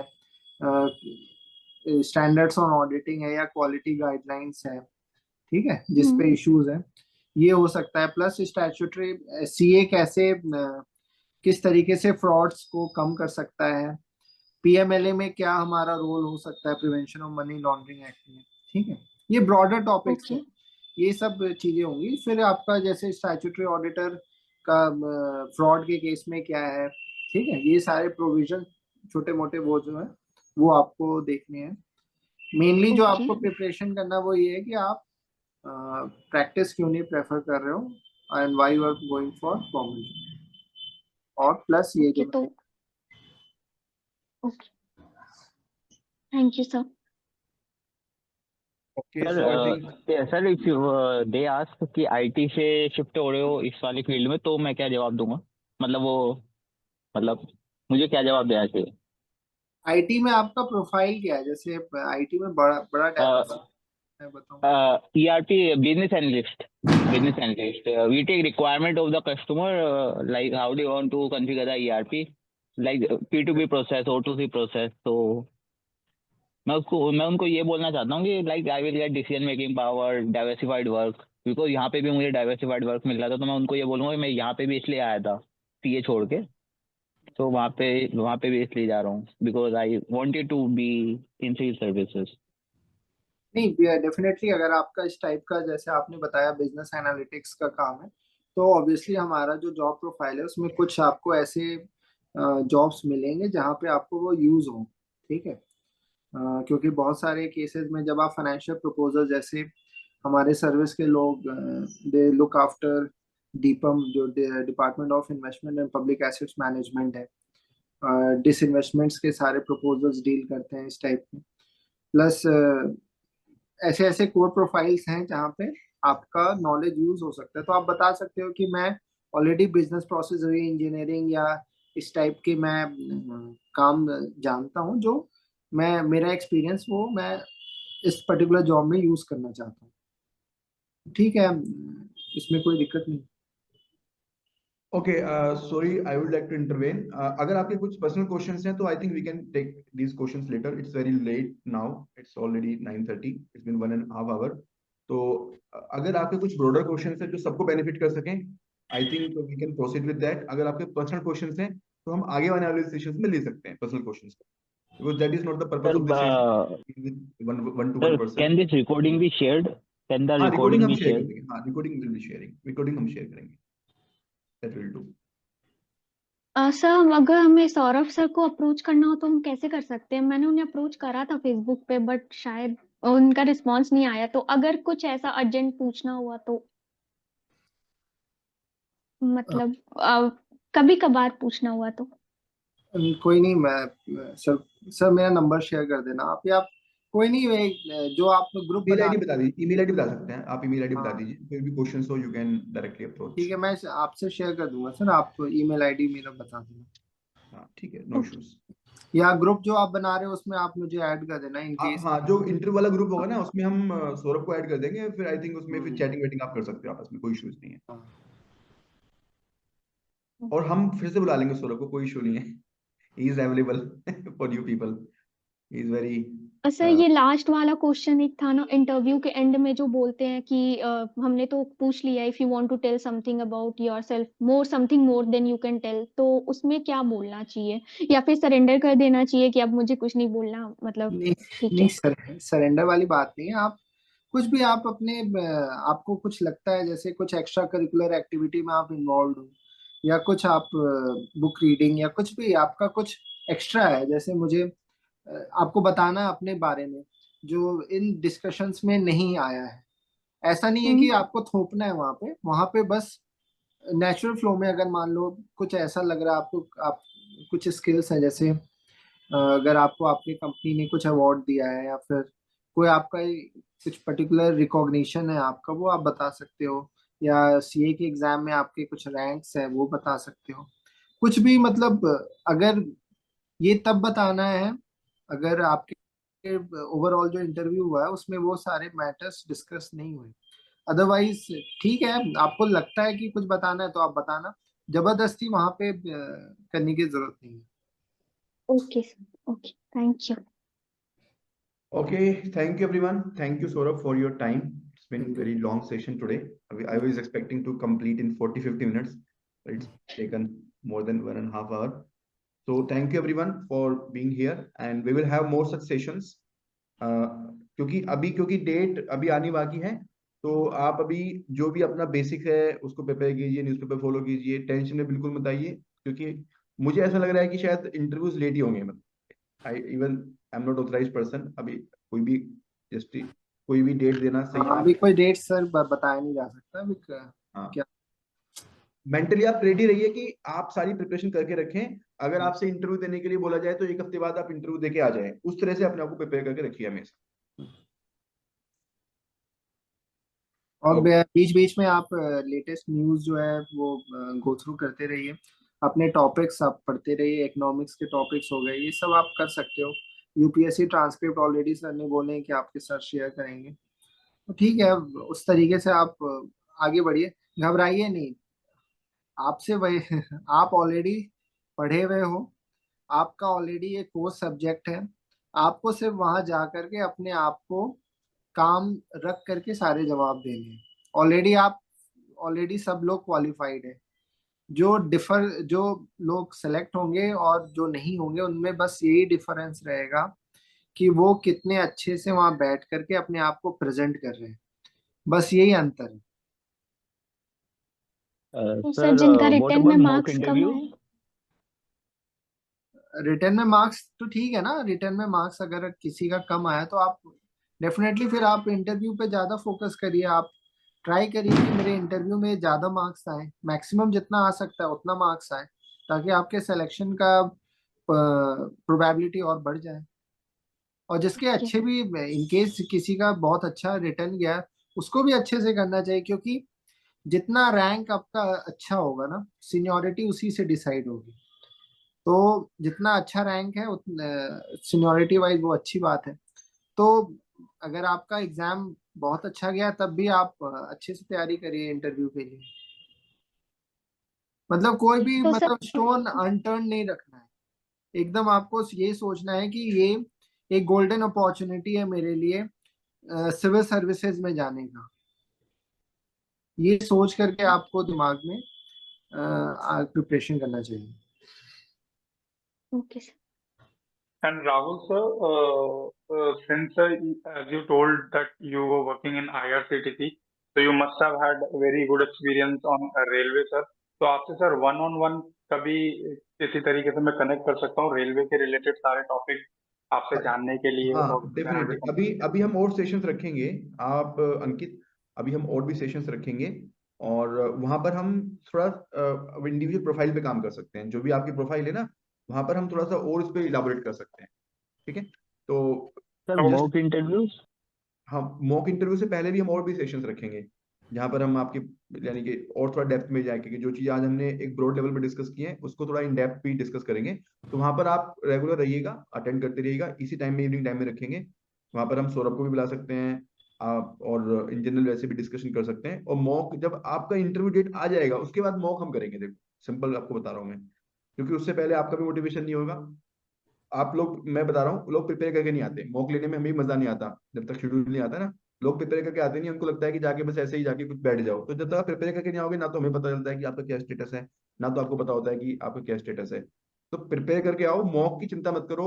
मैं आपको ये गारंटी दे सकता हूँ कि मॉक बेस्ट रहेंगे। मेरे जो स्टूडेंट सिविल सर्विस एग्जाम के होते हैं ना, वो 190-200 वाले बच्चे होते हैं जो लोग सिंसियरली करके जाते हैं। तो एज इट इज क्वेश्चन आपको मॉक में जो होते हैं वो यूपीएससी में मिल जाते हैं, उसकी चिंता आप मत करो। ठीक है, किसी भी सेक्टर से आते हो, नॉलेज बहुत वास्ट है हमारी, आपके पूरे सेक्टर को ग्रिल कर देंगे। आपको भी याद आ जाएगा कि मेरे सेक्टर में ये भी चीज होती है। तो तो सर यहाँ पे अगर कोई कैंडिडेट ठीक ठाक इंटरव्यू दे रहा है तो लगभग उसे कितना तक मिल सकता है, अगर बहुत एक्सेप्शनल ना हुआ तो भी, अगर एवरेज दे रहा है तो? आप किसकी, यूपीएससी बोर्ड की बात कर रहे हो?